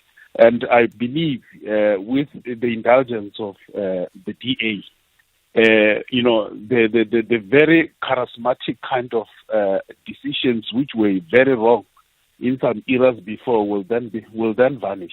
All right. Fred, Fred, we've heard you, and I'm sorry, I do need to move on, but I hear you. Interesting points around qualifications and governance. Thank you. 4 minutes to 8. At SFM Radio and at Stephen Grootes on Twitter. Well, there's more and more evidence of more and more kidnappings for ransom occurring in South Africa. In other words, someone is kidnapped and a ransom is demanded. Lizette Lancaster is the manager of the Crime and Justice Information Hub at the Institute for Security Studies. Lizette, good morning to you. Why are we seeing such a big increase? What's happened in our society that's led to an increase in this kind of crime? Good morning, Stephen. We are seeing the type of kidnappings you are talking about, reflecting not just the type of high-value kidnappings for ransom that we see, but also kidnappings of ordinary people for things like their banking apps and their bank cards, increasing quite substantially, almost 260% in the past decade.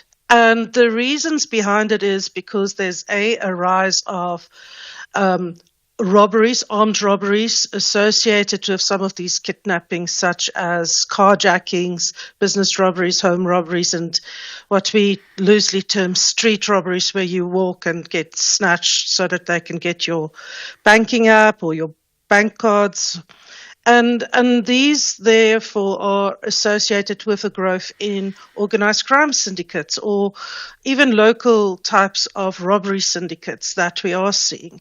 Of course, the kidnapping for ransoms of high-value people or persons are often linked to some international syndicates working with locals, but very often these syndicates are now homegrown simply because it's an easy way to make money. Are particular communities or particular people, it seems, more vulnerable, attacked more often?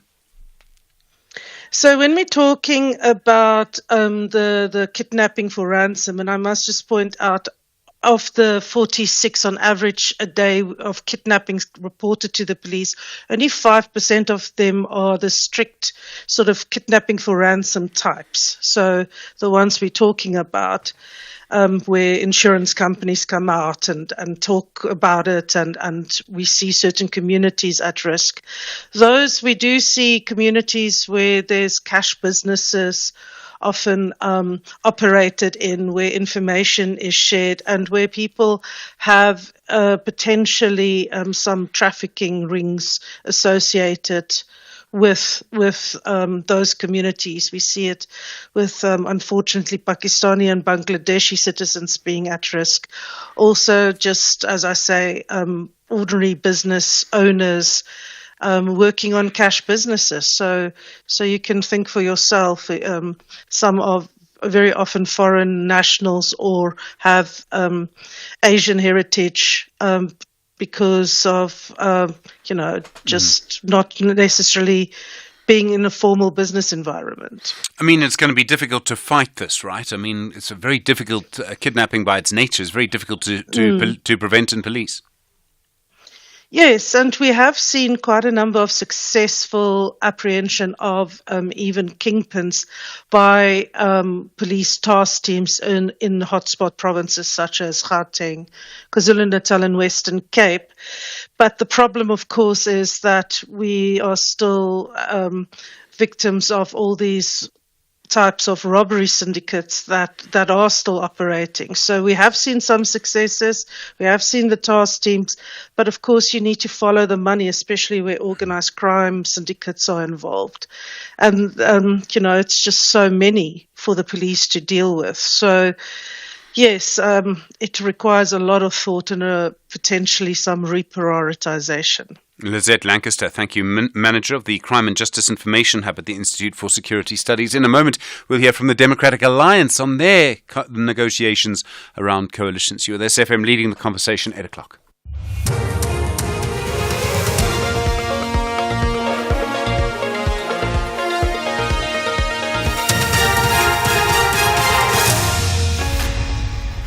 In our top stories, political parties urge to put interests of South Africans first, and Egypt and Qatar receive Hamas response to a US ceasefire.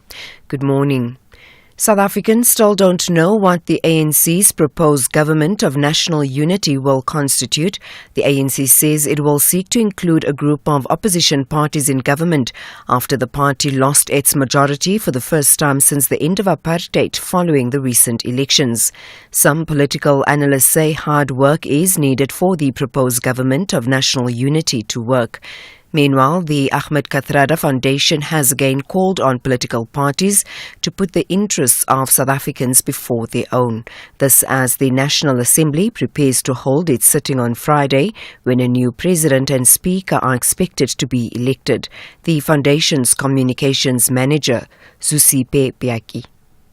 One thing what Ahmed Kathrada once said is that the interests of the people must always be supreme.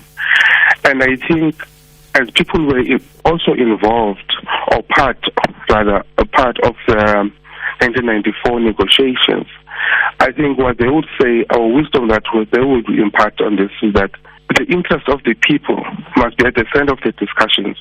And in whatever discussions that we have, we must unite. Meanwhile, the South African Chamber of Commerce and Industry's Business Confidence says the formation of the ANC's proposed government of national unity will largely determine the future course of business confidence. Its newly released Business Confidence Index shows that sentiment among business managers fell further in May. This as the outcome of the recent elections weigh on investor confidence. The index fell by 1.1 points in May to 107.8 points from 108.9 points in April. This shows a decline of 6.9 points over the 2 months. The Chamber's economist Richard Downing. Recent national and provincial elections had a notable effect on business confidence during April and May 24.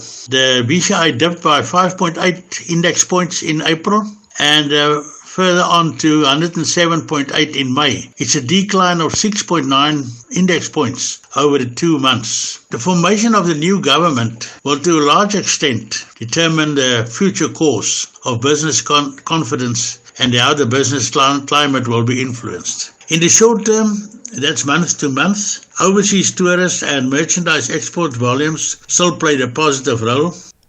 Former South African Medical Association chairperson Dr. Angelique Coetzee has confirmed there's a vaccine available for people who have been in close contact with those infected with monkeypox. The Health Minister, Dr. Joe Phaahla, will this morning provide an update on the mpox outbreak in the country in a media briefing in Pretoria. South Africa has so far recorded 4 confirmed cases, with 3 in KwaZulu-Natal and 1 in Gauteng. Coetzee explains the symptoms of the disease. You can start with the few days before the rash starts, where you feel like it's very much like flu. You know, I've got body aches and pains, headaches, and then I get these swollen lymph nodes. It's in the groin or in your oxals where you can have them. Then the lesion starts. It's not all over the body. It can only be a few. Normally, it will be in the groin area, or it can be in the hands and foot or in the mouth. Western Cape Police say 2 suspects arrested in connection with a mass shooting in Khayelitsha on the Cape Flats will appear in the local magistrates' court on Friday. The incident, in which 3 children were killed, happened on Saturday last week. Police spokesperson Novella Potelwa says the suspects are aged between 24 and 28. A breakthrough in the investigation into the murder of 3 young children and a 30-year-old man, as well as 9 attempted murders from a shooting incident at a barber shop in Khayelitsha.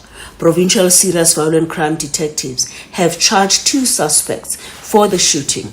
They face murder and attempted murder charges and will appear in court on Friday in Khayelitsha. As the investigation unfolds, more arrests and additional charges are on the cards. And finally, Egypt and Qatar say they will continue their efforts to mediate in the ceasefire deal in Gaza. This after they received the first official response from Hamas to the UN Security Council back plan. In Washington, the National Security Council says it's evaluating the response. The BBC's Hugo Bachega reports.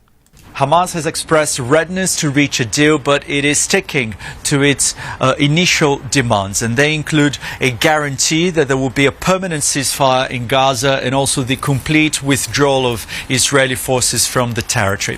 Now, Qatar and Egypt, which have been mediating the talks, say they have received this response from Hamas and that they will coordinate the next steps in these negotiations with the United States. Recapping the top story, the Ahmed Kathrada Foundation has again called on political parties to put the interests of South Africans before their own. This as the National Assembly prepares to hold its sitting on Friday, when a new president and speaker are expected to be elected. For SFM News, I am Anne Musa.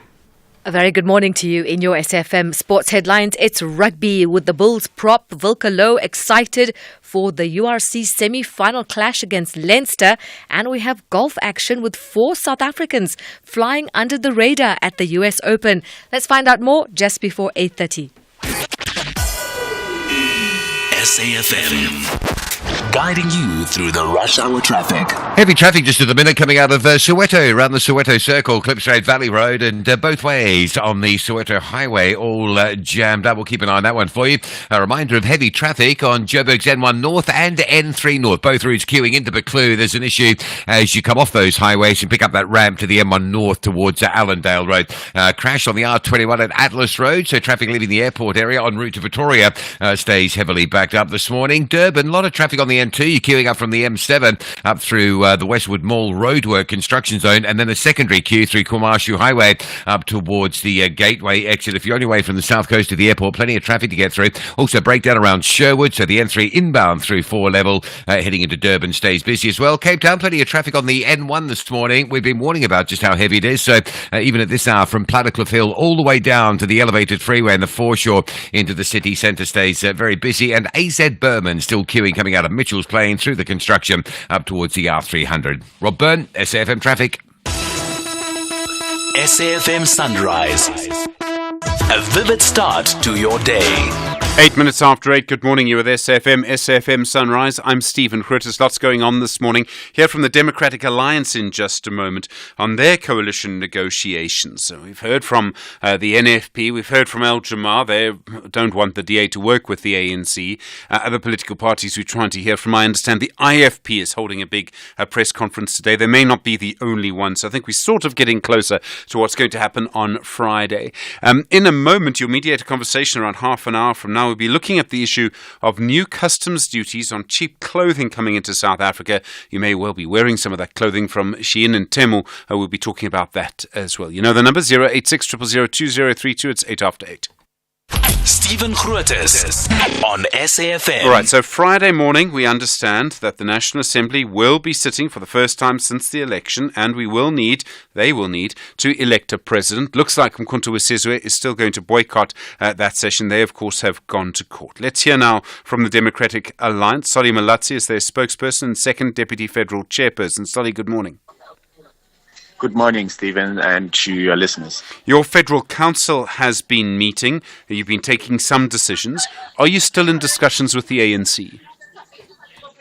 Yes, the answer to that is yes. We are still in discussions. The negotiations are still ongoing. For us, it was important to convene Federal Council for primarily the reason that it is the highest decision-making body of the party in between congresses. And post the announcement made by Cyril Ramaphosa of the proposed government of national unity, it had not convened. So it was important that our negotiating team can provide a status report on the progress of those negotiations for Federal Council to then exercise its powers, which it has rightly done so by giving the negotiating team the responsibility to continue negotiating, and further to indicate that the ultimate decision on these negotiations will be ceded to federal executive, given that logistically time is very limited since Parliament is going to be sitting on Friday, and we need to go into that sitting with a final position as the DA, which will be able to communicate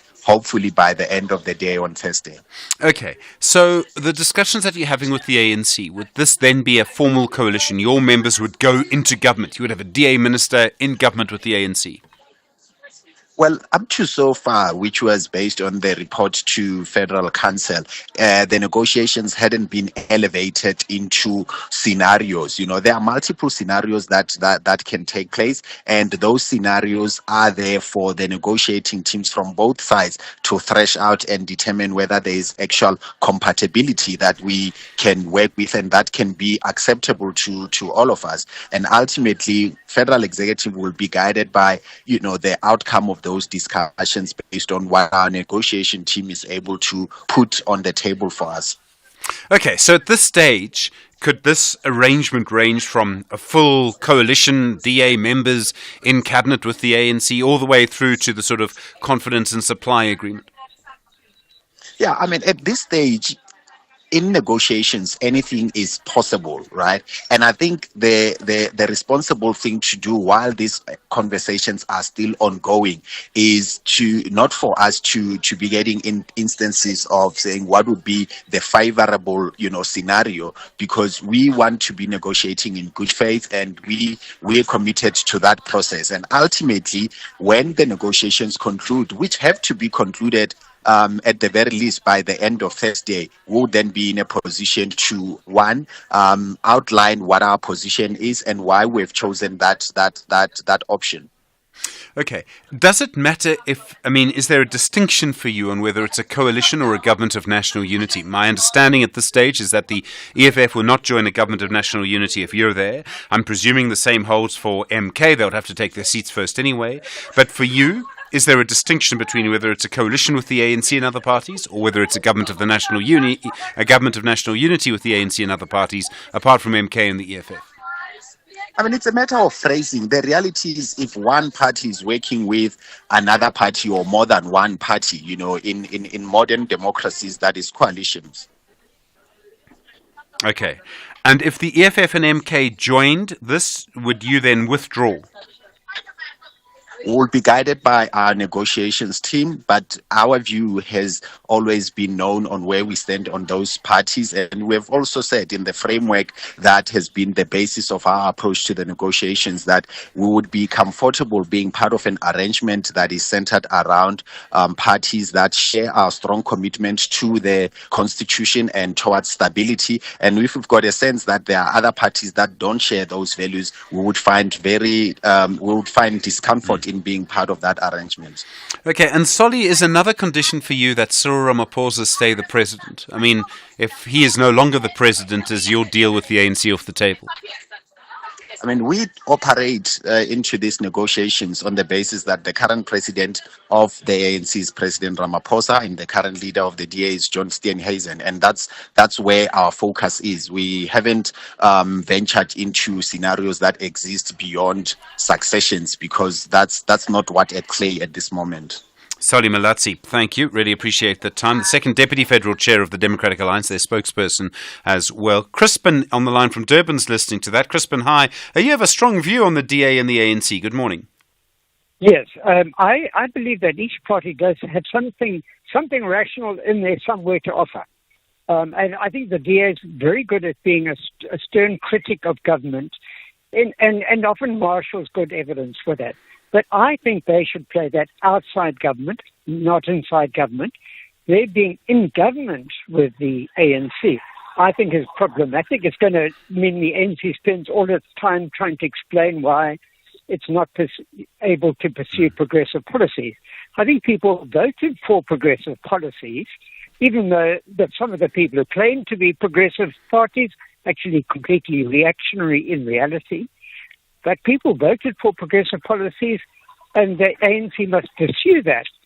But there's a valuable role for the DA in opposition, and I think the ANC has then got more freedom in deciding who it can work with as part of the whatever government emerges.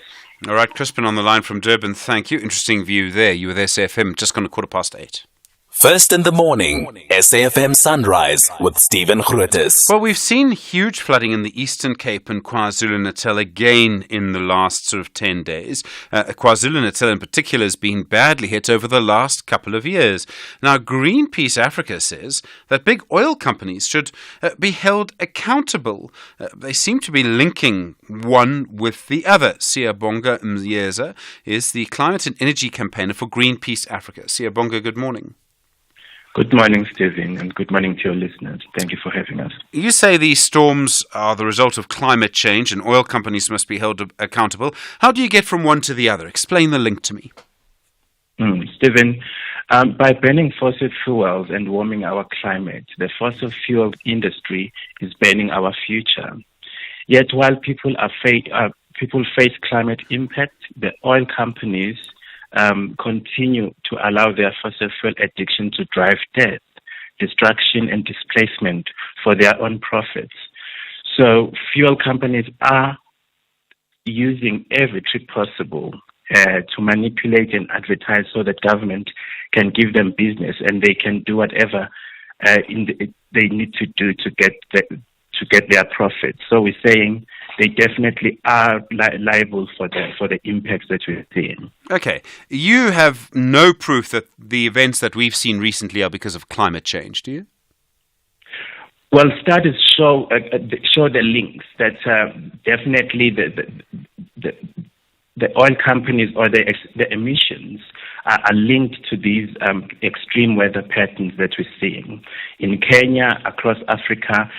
Although in the global south we don't have enough data, but definitely there are links to these the extreme weather events and the pollution that we're seeing, or the global warming, which fuel industry is definitely part of. Okay. The worst flooding that KwaZulu-Natal has ever seen, in my understanding, was actually in 1987. A long time ago. I mean, almost 40 years ago. That wasn't climate change. I mean, can you blame these companies for climate change for what happened in 1987? Certainly, we can attribute the events to human-induced changes. So climate has been changing naturally, but it has been very gradual and very slow. What we are seeing recently is much more frequent and more intense weather events, which are definitely attributed to climate change that is induced by humans, and specifically by fossil fuel companies, or burning of carbon dioxide. Okay, but I mean, I'm trying to get you to make the argument, because we have seen big flooding in KwaZulu-Natal, I think even in the century before that, in the 1800s. It's one thing to say that climate change happens. I'm not going to argue with you on that. But you're trying to hold one group of companies accountable for that. So you really need to make a strong argument. You need a proper causal link, Siyabonga, is what I'm trying to get you to. And the fact that these events have happened before will be brought against you. So you need to argue against them. So how can you prove that oil companies are responsible for what's happened with flooding? While proving directly that oil companies are directly has to do with what we're seeing in KwaZulu-Natal specifically is underway, or at least there is data that is pointing to that. I think it's important to not lose sight on what these companies are doing in the atmosphere, and that is directly linked to what we're seeing, or these extreme weather events. Siyabonga Mjeza, thank you. The climate and energy campaigner at Greenpeace. Do appreciate the time. It's 19 minutes after 8. Stephen Grootes on SAFM. Moses on the line from Bramley. Moses, good morning, my friend. You've been on hold forever this morning. Coalitions, how do you feel about it? Moses, you've put us on speaker. I understand why you put us on speaker, because you've been on hold for about half an hour, so I can understand why you've done that. But we do have a moment for you now, and we do want to hear from you. Moses usually is driving around as a sort of e-hailing driver, so sometimes, this creates a situation where he needs to put him on speaker. It does happen from time to time. I wouldn't encourage it necessarily, but I can understand how it happens. Well, you know the number, of course. It's 086 000 2032. And the conversations around coalitions have been going on and will continue to go on, I think, for quite some time. Moses back with us. Now, Moses, you were on hold for a long time. Good morning. Your views on coalitions. Moses? All right, we seem to have lost Moses, unfortunately, completely now on the line from Bramley. It's 20 minutes after 8. The Science of Life on SAFM. All right. Unfortunately, our guest, Science of Life guest, just cutting there for a moment. We'll speak to her in a moment. It is about injections that will prevent the transmission of HIV. As you can imagine how important that is. In a few moments, we will hear from you. We will be doing your mediated conversation this morning, which is around the price of clothing. We've seen Shein and Temu really coming in very strongly. They've been having a huge impact on our clothing industry. So we'll be talking a bit more about that. there have been changes to the system, the customs system that's been introduced. So we will hear more about that for you this morning and just get a better understanding of how those are going to affect you. We'll hear from you in the meantime on 086 000 2032. Coalition country, of course, is really the big issue this morning ahead of that big sitting on Friday. And that's when we'll find out really what I think is going to happen. In the moment, I think we might get some clarity a little later today, frankly, as to what is going to happen in national government. Let's go to Danny in Klerksdorp on climate change. Danny, hi, good morning. Morning, Stephen. How are you doing? Yeah, I'm well. Go for it. Right. I'm talking in response to the Greenpeace speaker that came on just now. Right. So your argument regarding the previous flooding events in Durban, we have what's called 1 in 100 year flood events and 1 in 50 year flood events, which are always going to be bigger than the average flooding event. Yeah. The thing is that with climate change, these events are happening more frequently than they're supposed to be happening, and that's the tie between global warming and that. Because, of course, we have higher temperatures, we have temperature shifts, and that causes different weather is very complicated. No. But, yeah. Look, Danny, I think you know my job is to argue with everybody, and I deliberately was provocative in a way because I wanted someone like you to phone in. The whole point, of course, with climate change is what we see happening is happening more often, and that's causing more damage. That's the problem. Yeah, exactly. And the thing is that I just wanted to make sure that was clear because to the average viewer or listener rather, they might take the wrong impressions from that. No, sure. I mean, the other thing, of course, is we don't know how this is going to change or not. But Danny, out on the line from Klerksdorp, I appreciate the time. As I say, from time to time, you'll hear me being deliberately provocative because it is my job to argue with people. 22 after 8. Stephen Grootes on SAFM. Well, as you know, there are more and more treatments to try and help people with HIV, some cases to prevent actual transmission of HIV, in some cases to help people who are living with HIV. One of the newer treatments is an HIV prevention injection. It's registered to use in South Africa, but there are a limited number of them and they are quite expensive. Professor Linda Gale Becker is the CEO of the Desmond Tutu HIV Foundation. You'll know her work, of course, in the fight against HIV and other pandemics. Professor Becker, nice to talk to you again and good morning. Hi, Stephen. Always a pleasure. Thank you. How do these injections actually work? We've heard about them a little bit over the last couple of years. How effective are they? Very effective in the clinical trials. So we ran the phase 3 trials also here in South Africa and showed almost a 90% reduction in HIV amongst young women who have sex with men, compared to the current oral treatment, which is just a pill a day. So the idea here being that by getting an injection that is a depot for 2 months, people are more likely to use it consistently, and then the antiretroviral works very well to prevent HIV acquisition. Okay, so in a way, it's like an injectable 2-month-long vaccine, sort of. Correct, except that it is actually an antiretroviral. So you're putting this in a depot form. If you like, it's for those people who use injectable hormonal contraception. That would be the analogous picture, is in the same way you take the hormones, they sit in a depot and dissolve very slowly over a 2 or 3 month period. In the same way, the antiretroviral sits in your muscle and dissolves very slowly over a 2 month period, providing sufficient antiretroviral in your blood all the time so that if by chance you come across HIV, it will be aborted in terms of infection immediately. How expensive are they? They are quite expensive. So in the States, they're selling at about $20,000 a pop. Wow. So so very expensive. Here, the pharmaceutical that manufactures them, and there's only one in the world at the moment, it has offered it to us here at a tiered pricing.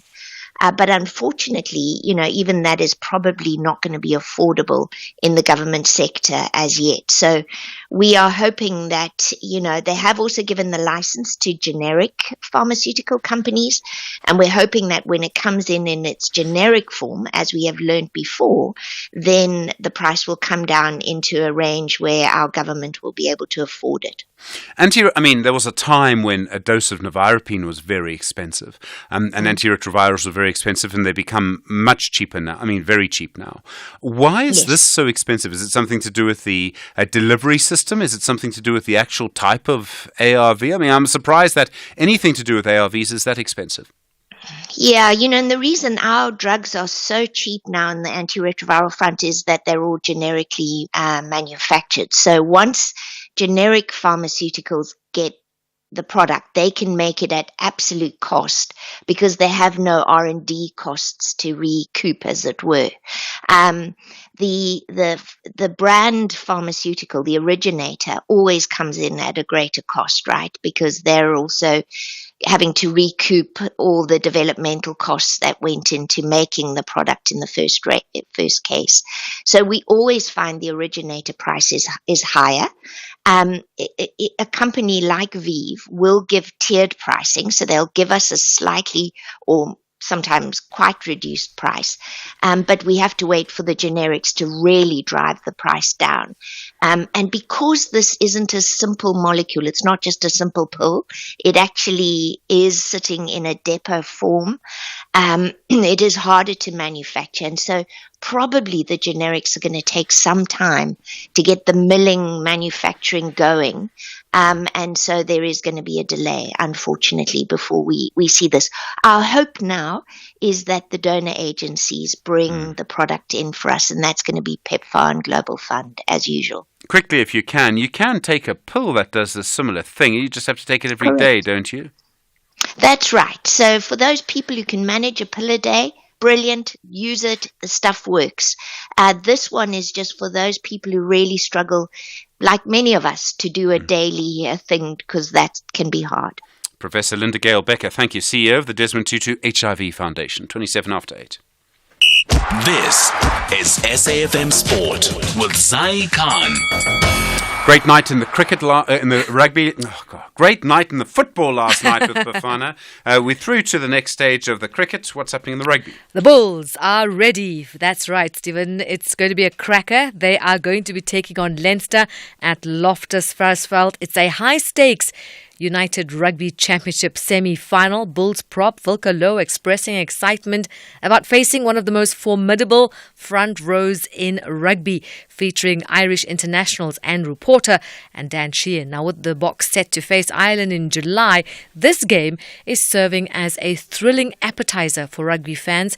A packed Loftus is expected, with fans eager to support the Bulls in their quest for a second URC final in 3 seasons. Cricket, heavy rain and waterlogged outfield that led to the abandonment of the T20 World Cup match between Sri Lanka and Nepal in Florida means that Group D leaders South Africa, who've won all 3 of their games, become the first team to qualify for the Super 8 stage of the tournament. South Africa lead Group D with a perfect 6 points from 3 matches, while Bangladesh and the Netherlands have 2 points each from 2 games.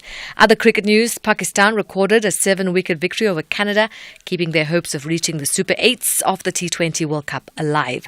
Soccer action, a thrilling World Cup qualifier at Free State Stadium saw Bafana win over Zimbabwe. 3-1 was our victory last night. Now, the Zimbabwe national team caretaker coach Jairus Tapera says he's not giving up yet on his team's chances of qualifying for the 2026 FIFA World Cup.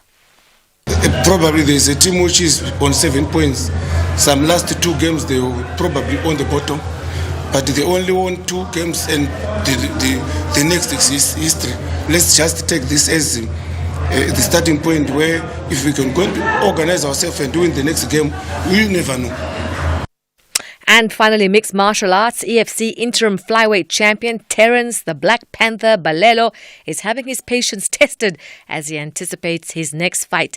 The Cape Town-based MMA fighter proved his mettle once again, defeating his Belgian counterpart Liridon Romani via a guillotine choke in the first round to confirm an imminent showdown with Nkanyiso Zulu. Zulu, however, is currently injured, and Balelo says he's going to have to wait until October to dethrone the greatest of all time in the division. Balelo is prepared now for any eventuality. Whenever he's ready to compete, I'll be there, ready, and looking forward to stepping there with him and get a job done against him as well. That's where I'm at with the Zulu Boy situation. And let's see what happens next. We never know in a fight business, never know. We'll have more sport for you here on SFM around 12:30. I'm Zai Khan. Zai, thank you very much indeed. Customs, the price of clothes, Shin and Timu. That's next. You're with SFM leading the conversation 8:30. Good morning. In the headlines, ANC veteran Mavuso Msimang has called on the party to ensure its proposed government of national unity puts a cap on overspending as South Africans face a high cost of living. The ANC says it favours the system given the present political landscape. The Ahmed Kathrada Foundation has again called on political parties to put the interests of South Africans before their own. This as the National Assembly prepares to hold its sitting on Friday, when a new president and speaker are expected to be elected. And Rand Water has notified consumers in some parts of Gauteng they will experience long supply disruptions when it embarks on maintenance work. The 37-hour period will start next Saturday and end on the 29th of next month. I'll have details on these and other stories at 9. SAFM. Guiding you through the rush hour traffic. Good morning. If you're driving southern parts of Joburg, wanting to get down towards the Vaal area, there's been quite a big truck crash, R59 south, between the N12 Reading interchange and the Michelle Avenue exit. So there are some delays as you come off the N12 on the ramps to the R59, then the R59 queuing down towards that scene. A crash inside Galuli's N3 North up towards Linksfield being held up. The Mike 1 stays heavy from Boyson side through towards around about Carr Street. Issues in the double-decker, and behind that Joe Slovo section of the M2 is very heavy coming into that Crown interchange area as well. Just having a look at Soweto Circle, still a bit of traffic on the Klipsrate Valley Road. And there looks like a closure on New Canada Road, so we'll just keep an eye on that one. Could be some trouble in that part of Soweto. The N1 north from Randburg, the N3 north from Edenvale remain heavy, big queues up towards the link through Buccleuch to take you onto the N1 north. That's the problem this morning, that ramp off those highways onto the M1 north. So if you can take some alternative routes, you'll beat a lot of traffic. The N3 to Durban stays busy with a breakdown just through Spaghetti Junction. Delays coming in from the Pavilion Mall side. Cape Town's N1, we've been talking about this morning. It is heavy from Plattercliff Road all the way through to the city centre. And the N7 going north, still jamming from Frans Conradi up to a very busy Bosmansdam Road down towards the Montague Drive exit. Rob Byrne, SAFM Traffic. Mediated conversation on SAFM. 27 minutes now to 9 the time. Good morning, time for your mediated conversation this Wednesday morning. From the beginning of this coming July, so next month, the two Chinese companies, Shin and Timu, which have been selling incredibly cheap clothing directly to customers here, will now have to pay higher customs duties on the goods they're selling to you. South African clothing manufacturers and unions and stores have all said that these two companies are avoiding paying the full customs duties on the clothes they sold to you as a South African. It appears the way they did this was through sending packages of clothes to each individual customer. That meant that the package did not have a customs duty being attached to it. Now government will charge a 45% duty on clothing packages under the value of 500 Rand. So, will this make a difference? Will it help to protect our clothing industry? Will it make clothing more expensive for more people? And what impact have these companies had on the actual design of clothes, the type of clothes that we're actually working? First this morning, Dr. Mark Goodger is a South African Institute of Taxation member, a master tax practitioner and CEO of Global Maritime Legal Solutions Limited. Then Michael Lawrence is the Executive Director of the National Clothing Retail Federation. And finally, Craig Jacobs is a fashion expert, a fashion entrepreneur who also looks at designs in fashion. We start then with Dr. Mark Goodger, an expert on tax. Dr. Goodger, good morning and thank you for your time. Good morning to you and your listeners. Through this discussion, there's a Latin phrase called de minimis. It seems to be quite important. What does it mean and why is it important in this discussion? Well, de minimis on the basis that South African has a Roman Dutch law, we have that from that origin of legislation. And it basically means that the law does not concern itself with items of a low commercial value, and then it gives several solutions and trade facilitation initiatives from customs point of view. as to how to handle that in terms of de minimis legislative provisions. Okay, so if Mdu is outside the country, he's my friend, he's sending me some clothes. In the past, those clothes, because I wanted them from wherever, were too small to attract customs. Is that what that means? It was below the minimum. Yes, there are other customs provisions. In other words, person to person, you're allowed 2 shipments a year of a value less than 400 Rand.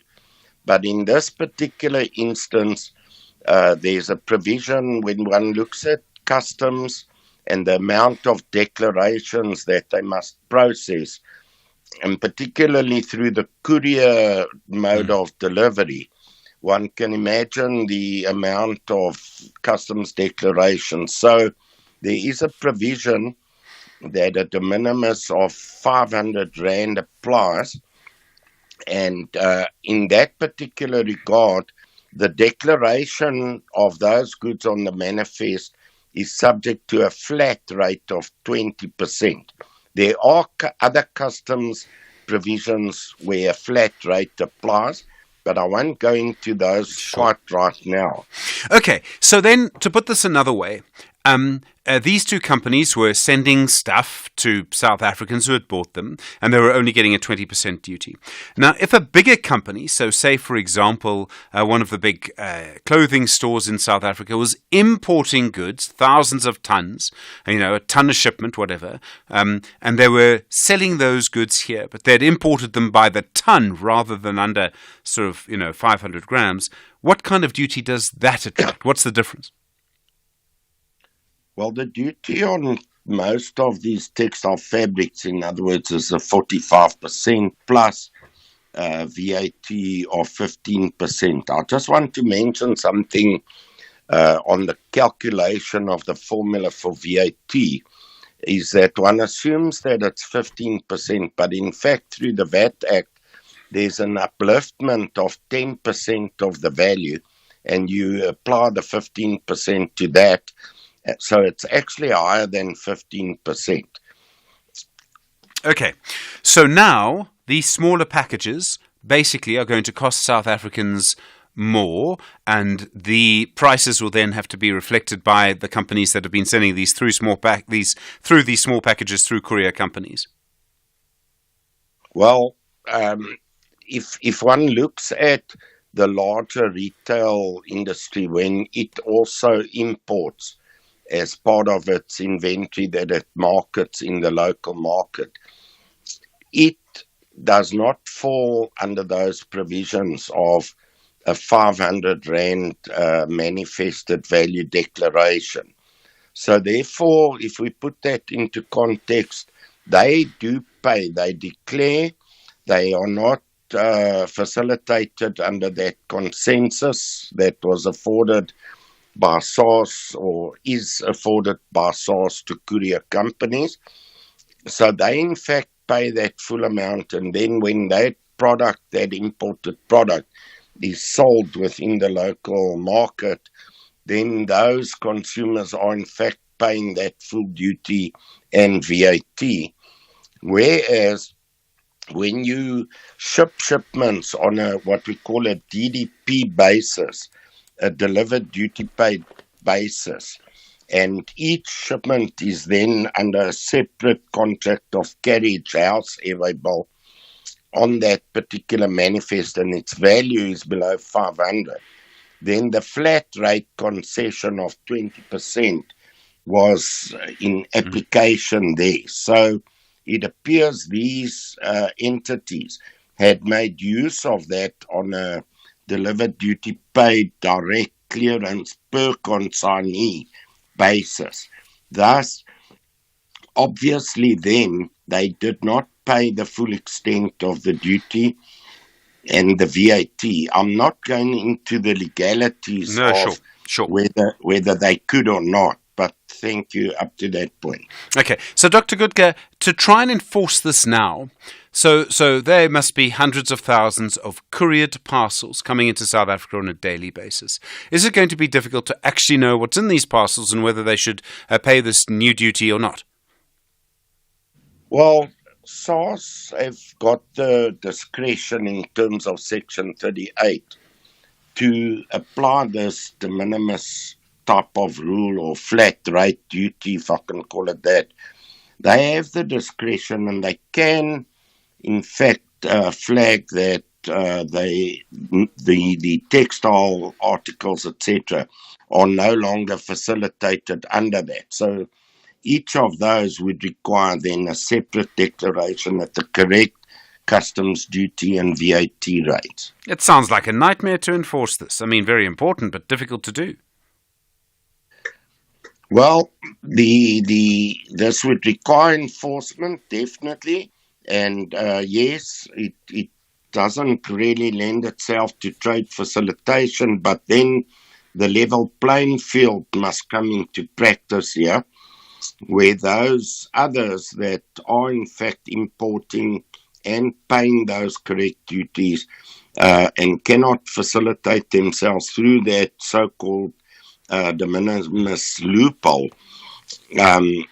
one has to look at creating a level playing field for them. Dr. Mart Goodger, thank you, from the South African Institute of Taxation, a master tax practitioner and CEO of Global Maritime Legal Solutions Limited. You're with SAFM, 18 minutes to 9. Continue your mediated conversation this morning around the new duties on products from Shein and Temu.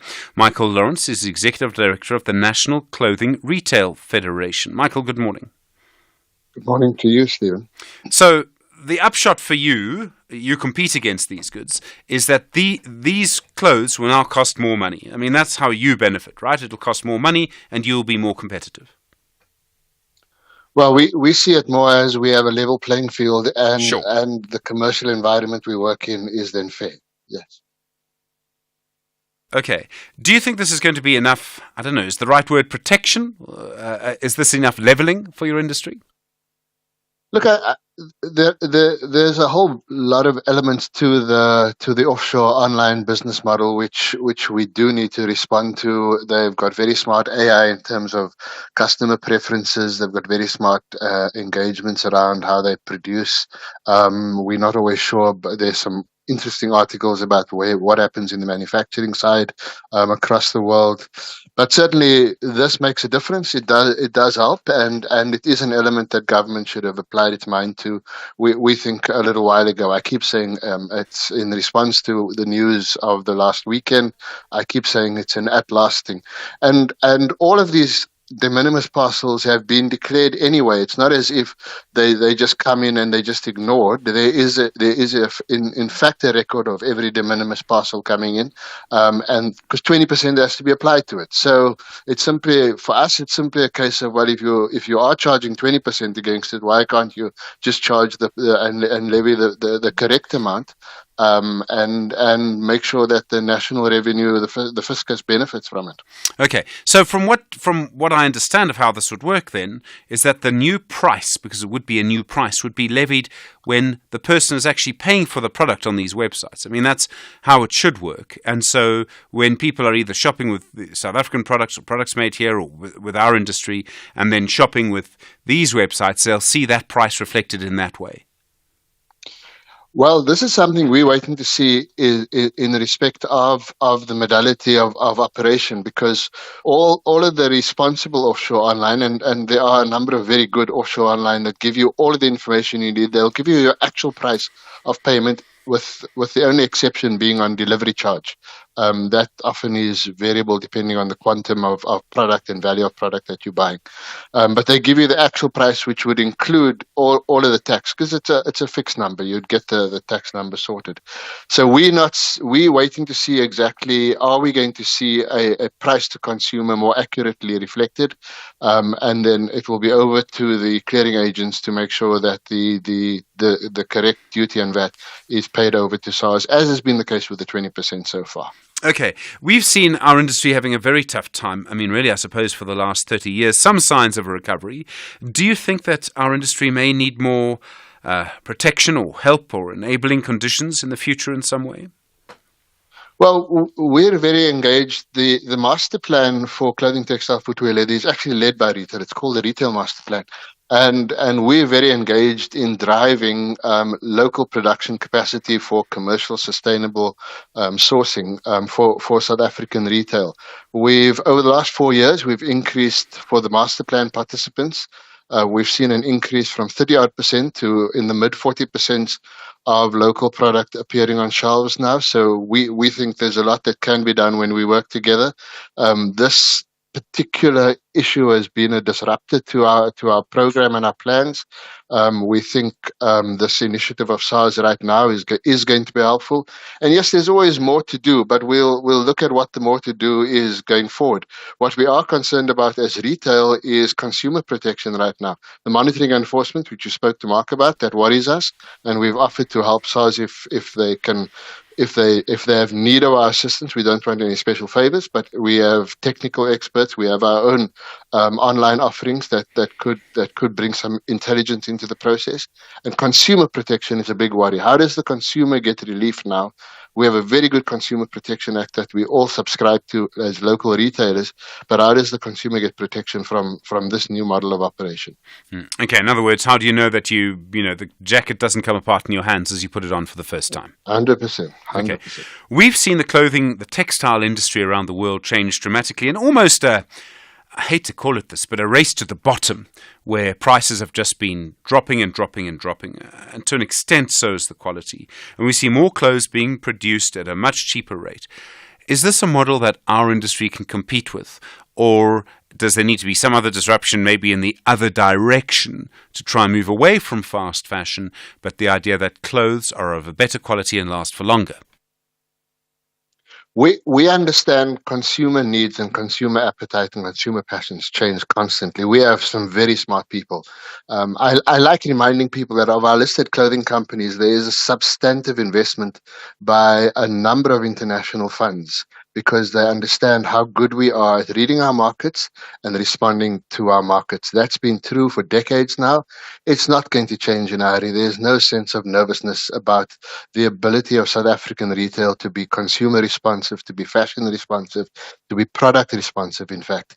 And we're quite clear in our own minds that if we are going to continue working together on the systemic side of the value chain, the competitive side of the value chain, whether it's internal in the country or in our response to what is happening internationally, that is something we can stay on top of and we can stay even ahead of in the way in which we've been very good at doing for quite a while now. Okay, and you believe we can compete on the quality of clothes in a fast fashion environment?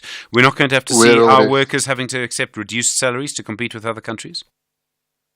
Well, quality of clothes and worker salaries are actually two very, very different issues. We've started putting together a number of models for manufacturing which do not require any loss of income to workers and looking at trying to get slave labor back into the system. We don't need that. We don't believe we need that. And that's certainly not an appetite, an issue. And that's why we work very closely with the Clothing and Textile Workers Union on this matter. And in terms of quality of clothing, certainly we believe on a number of levels, on a number of platforms, not everything, because nobody does everything in this game, but on a number of platforms, we can deliver a very good internationally based product quality. Michael Lawrence, thank you, Executive Director of the National Clothing Retail Federation. In a moment, Craig Jacobs, the fashion expert, fashion entrepreneur, on how all of this is changing what we actually wear, changing the design of clothes. You with SFM, your mediated conversation will continue. It's 11 minutes to 9.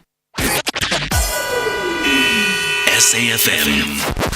Guiding you through the rush hour traffic. Still very slow getting off the highway networks into Buccleuch Interchange. Return to Midrand, the N3 from Alex, the N1 from Fourways. Both routes just jam-packed into that ramp, off them and onto the N1 for a turn, if you like, towards Allendale. R21 at Atlas Road, that crash still causing a backlog leaving the airport. And a truck crash between the N12 Reading Interchange and Michelle Avenue, badly impacting traffic coming off the N12 onto the 59 towards Renahung and the and the Vaal, and also just having a slowdown on the northbound side as well. Also, if you're around that side of town, there's a broken down vehicle on the N12 at Elands Interchange. They're coming out of Alberton, very slow this morning. Durban's N3 still busy between Pavilion Mall and Sherwood. That's a broken down vehicle just after Spaghetti Junction. And Cape Town, a crash, N1 out of town before the Klapmats R44 exit. That's a queue on your way to Paarl. Rob Byrne, SAFM Traffic.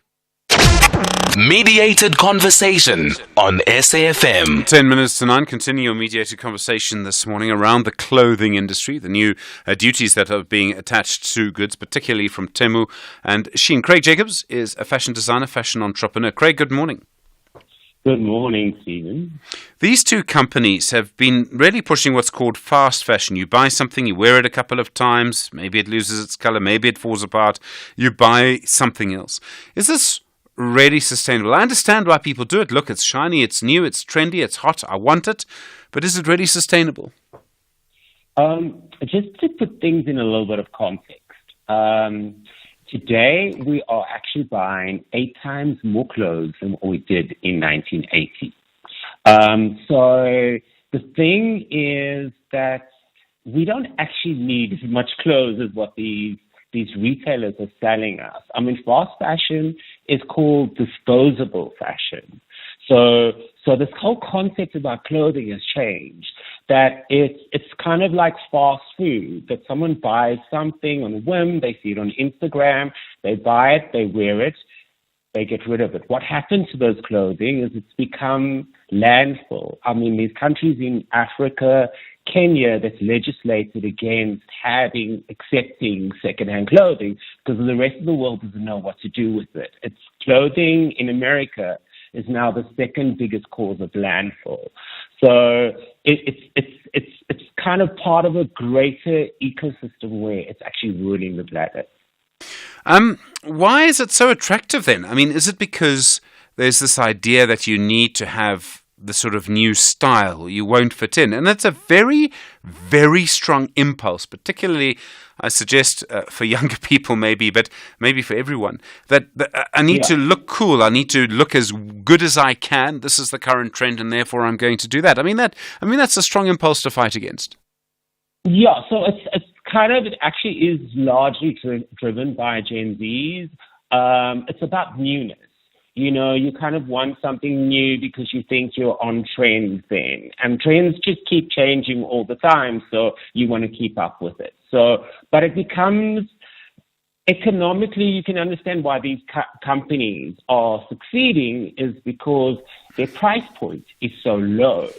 So it becomes easier for people to keep consuming all the time. And that's why I think this is actually a really good thing, because in context, 45% on something that costs 150 Rand for a dress isn't going to really make a difference, but it's going to level the playing field, as one of the experts spoke about, with South African fashion and what's made locally. So, I mean, Shein sells a dress for about 130 Rand, whereas Mr. Price sells a dress for about 280 Rand.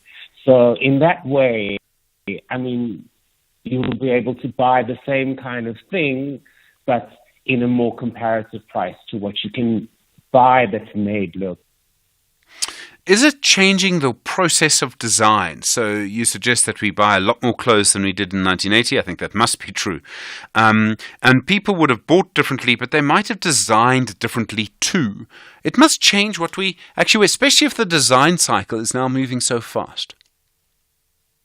So I think, you know what is quite interesting is there's been a movement towards what's called slow fashion, which is a reaction against all of this. And luxury companies are also, I mean, purveyors of this, that there's a movement towards looking to purchase quality things that last longer, that are seasonless. And I think that is something that for me is a lot more interesting, because it also then creates this kind of, maybe you could call it nostalgia, to the way things were done before. So when you bought a jacket, say in the 1980s, right, you bought something that was really good quality, that you loved wearing, that you wore all the time. And then if there's a little bit of a tear in it or it needs a bit of mending, your best friend is your tailor, who comes in and repairs something. And I think that's kind of where fashion, there's a lot of slow fashion designers who are concentrating on that market where they're saying, don't fall into this conscious consumption, fall into purchasing quality garments that you can wear more often, and therefore the cost actually goes down. Because if you think about it, fast fashion item, you wear it 5 times, you throw it away, whereas you buy something quality, you can wear it 2, 3, 4, 10 years, and it still lasts. Do you think that this trend, what you call slow fashion, will really take hold? I mean, won't particularly among younger people, the quest for something new, that newness is a big thing. I mean, people always want something new. Absolutely. Isn't that the problem? And there is so much that's available. I think it is about a mindset, and it's also a question of what your priorities are. Because, I mean, when people... You must understand also the quality of clothing it's psychology, you know. It's about people who want to be part of the cool gang or people who want to conform to what everyone else is doing. And once you start changing that mindset and having more confidence in yourself and also going towards quality, then you know this is actually this is luxury, you know. So it's for me, it's really about a mindset for young people to understand that if you really want to be stylish, then you've got to create your own sense of style. You don't need to follow what you see on Instagram. You develop your own sense of style and you wear clothing that reflects that. I suppose that's also, I mean, 2 people can be wearing the same kind of thing. Some people just wear it better, Craig, and that's because of accessories or whatever it is that they do. I mean, that's really where you see someone take something and make something out of it. I'm hopeless in that, by the way. But there are some people who can really do that, and that's what's sort of fashionable. Absolutely, and that's what individuality is. Individuality is not about trying to copy what Kim Kardashian is wearing. You know, it's about kind of taking something, even if it's a black dress or black shirt or suit, and customizing or making it your own with the way you wear it, the accessories, that kind of thing. So absolutely. I mean, I think, like I was saying, that is what true sense of style is. I mean, people need to understand that fast fashion isn't actually individual style. It's just following the rest of the pack. There's a sort of race to the bottom in this industry at the moment, and it seems to me almost unstoppable. Do you think it is stoppable in some way? I mean, the idea of clothes getting cheaper and cheaper, workers getting paid less and less, and clothes lasting for shorter and shorter periods of time. Look, I mean, there is a growing consciousness globally about this. I mean, there's a trend forecaster, Lee Edelcourt, who's one of the top trend forecasters in the world, and she uses a weird scenario in the world today where a dress costs less than a sandwich, and this value of these clothes, and I mean, besides that, I mean, it's also about the question of how it's made, and if you're conscious and you care about the environment, I mean, fast fashion is contributing. Time magazine. There was an article last year that reported that Shein is producing 6.3 million tons of carbon dioxide every year. Sure. So there is an environmental cost to all of this. And I think the more that people cotton on to thinking about this, then hopefully attitudes will change. Craig Jacobs, thank you, fashion designer, fashion entrepreneur, bringing an end to your mediated conversation this morning. My thanks also to Michael Lawrence, Executive Director of the National Clothing Retail Federation. And starting us off today, Dr. Mark Goodgap from the South African Institute of Taxation, a master tax practitioner and CEO of Global Maritime Legal Solutions Limited. Well, I hope that brings some clarity on what's happening in our textile industry, as we've seen with these other companies. Talking of clarity, hoping that there'll be some clarity in our coalition discussions later today and by the time that we talk to you again tomorrow. Thanks for being with us this morning. From Paul, Melissa, Stanza and Do myself. Look after yourself. You're with SFM leading the conversation. Good morning. It's 9 o'clock.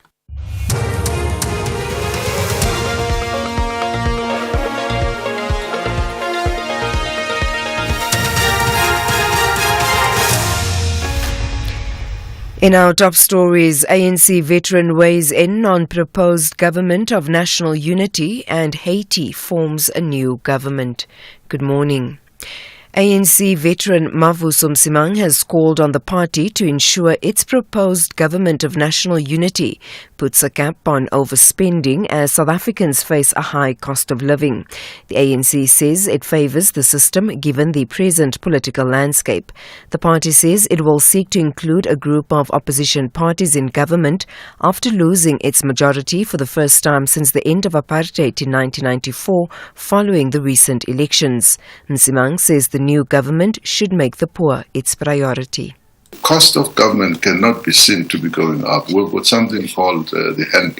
It was designed, and the privileges and things that are provided for there. The times now are different. Everybody in the nation is suffering. Let's show, even if it's a question of optics and PR, that we are sympathetic with the rest of society, and we cut out some of the luxuries. South Africans are anxiously waiting for details on the government of national unity. Some political analysts say hard work is needed for it to work. Meanwhile, the Ahmed Kathrada Foundation has again called on political parties to put the interests of South Africans before their own. This as the National Assembly prepares to hold its sitting on Friday when a new president and speaker are expected to be elected. The foundation's communications manager, Susipe Baki. One thing what Ahmed Kathrada once said is that the interests of the people must always be supreme. And I think as people were also involved, or a part of the 1994 negotiations, I think what they would say, our wisdom that they would impart on this is that the interest of the people must be at the center of the discussions.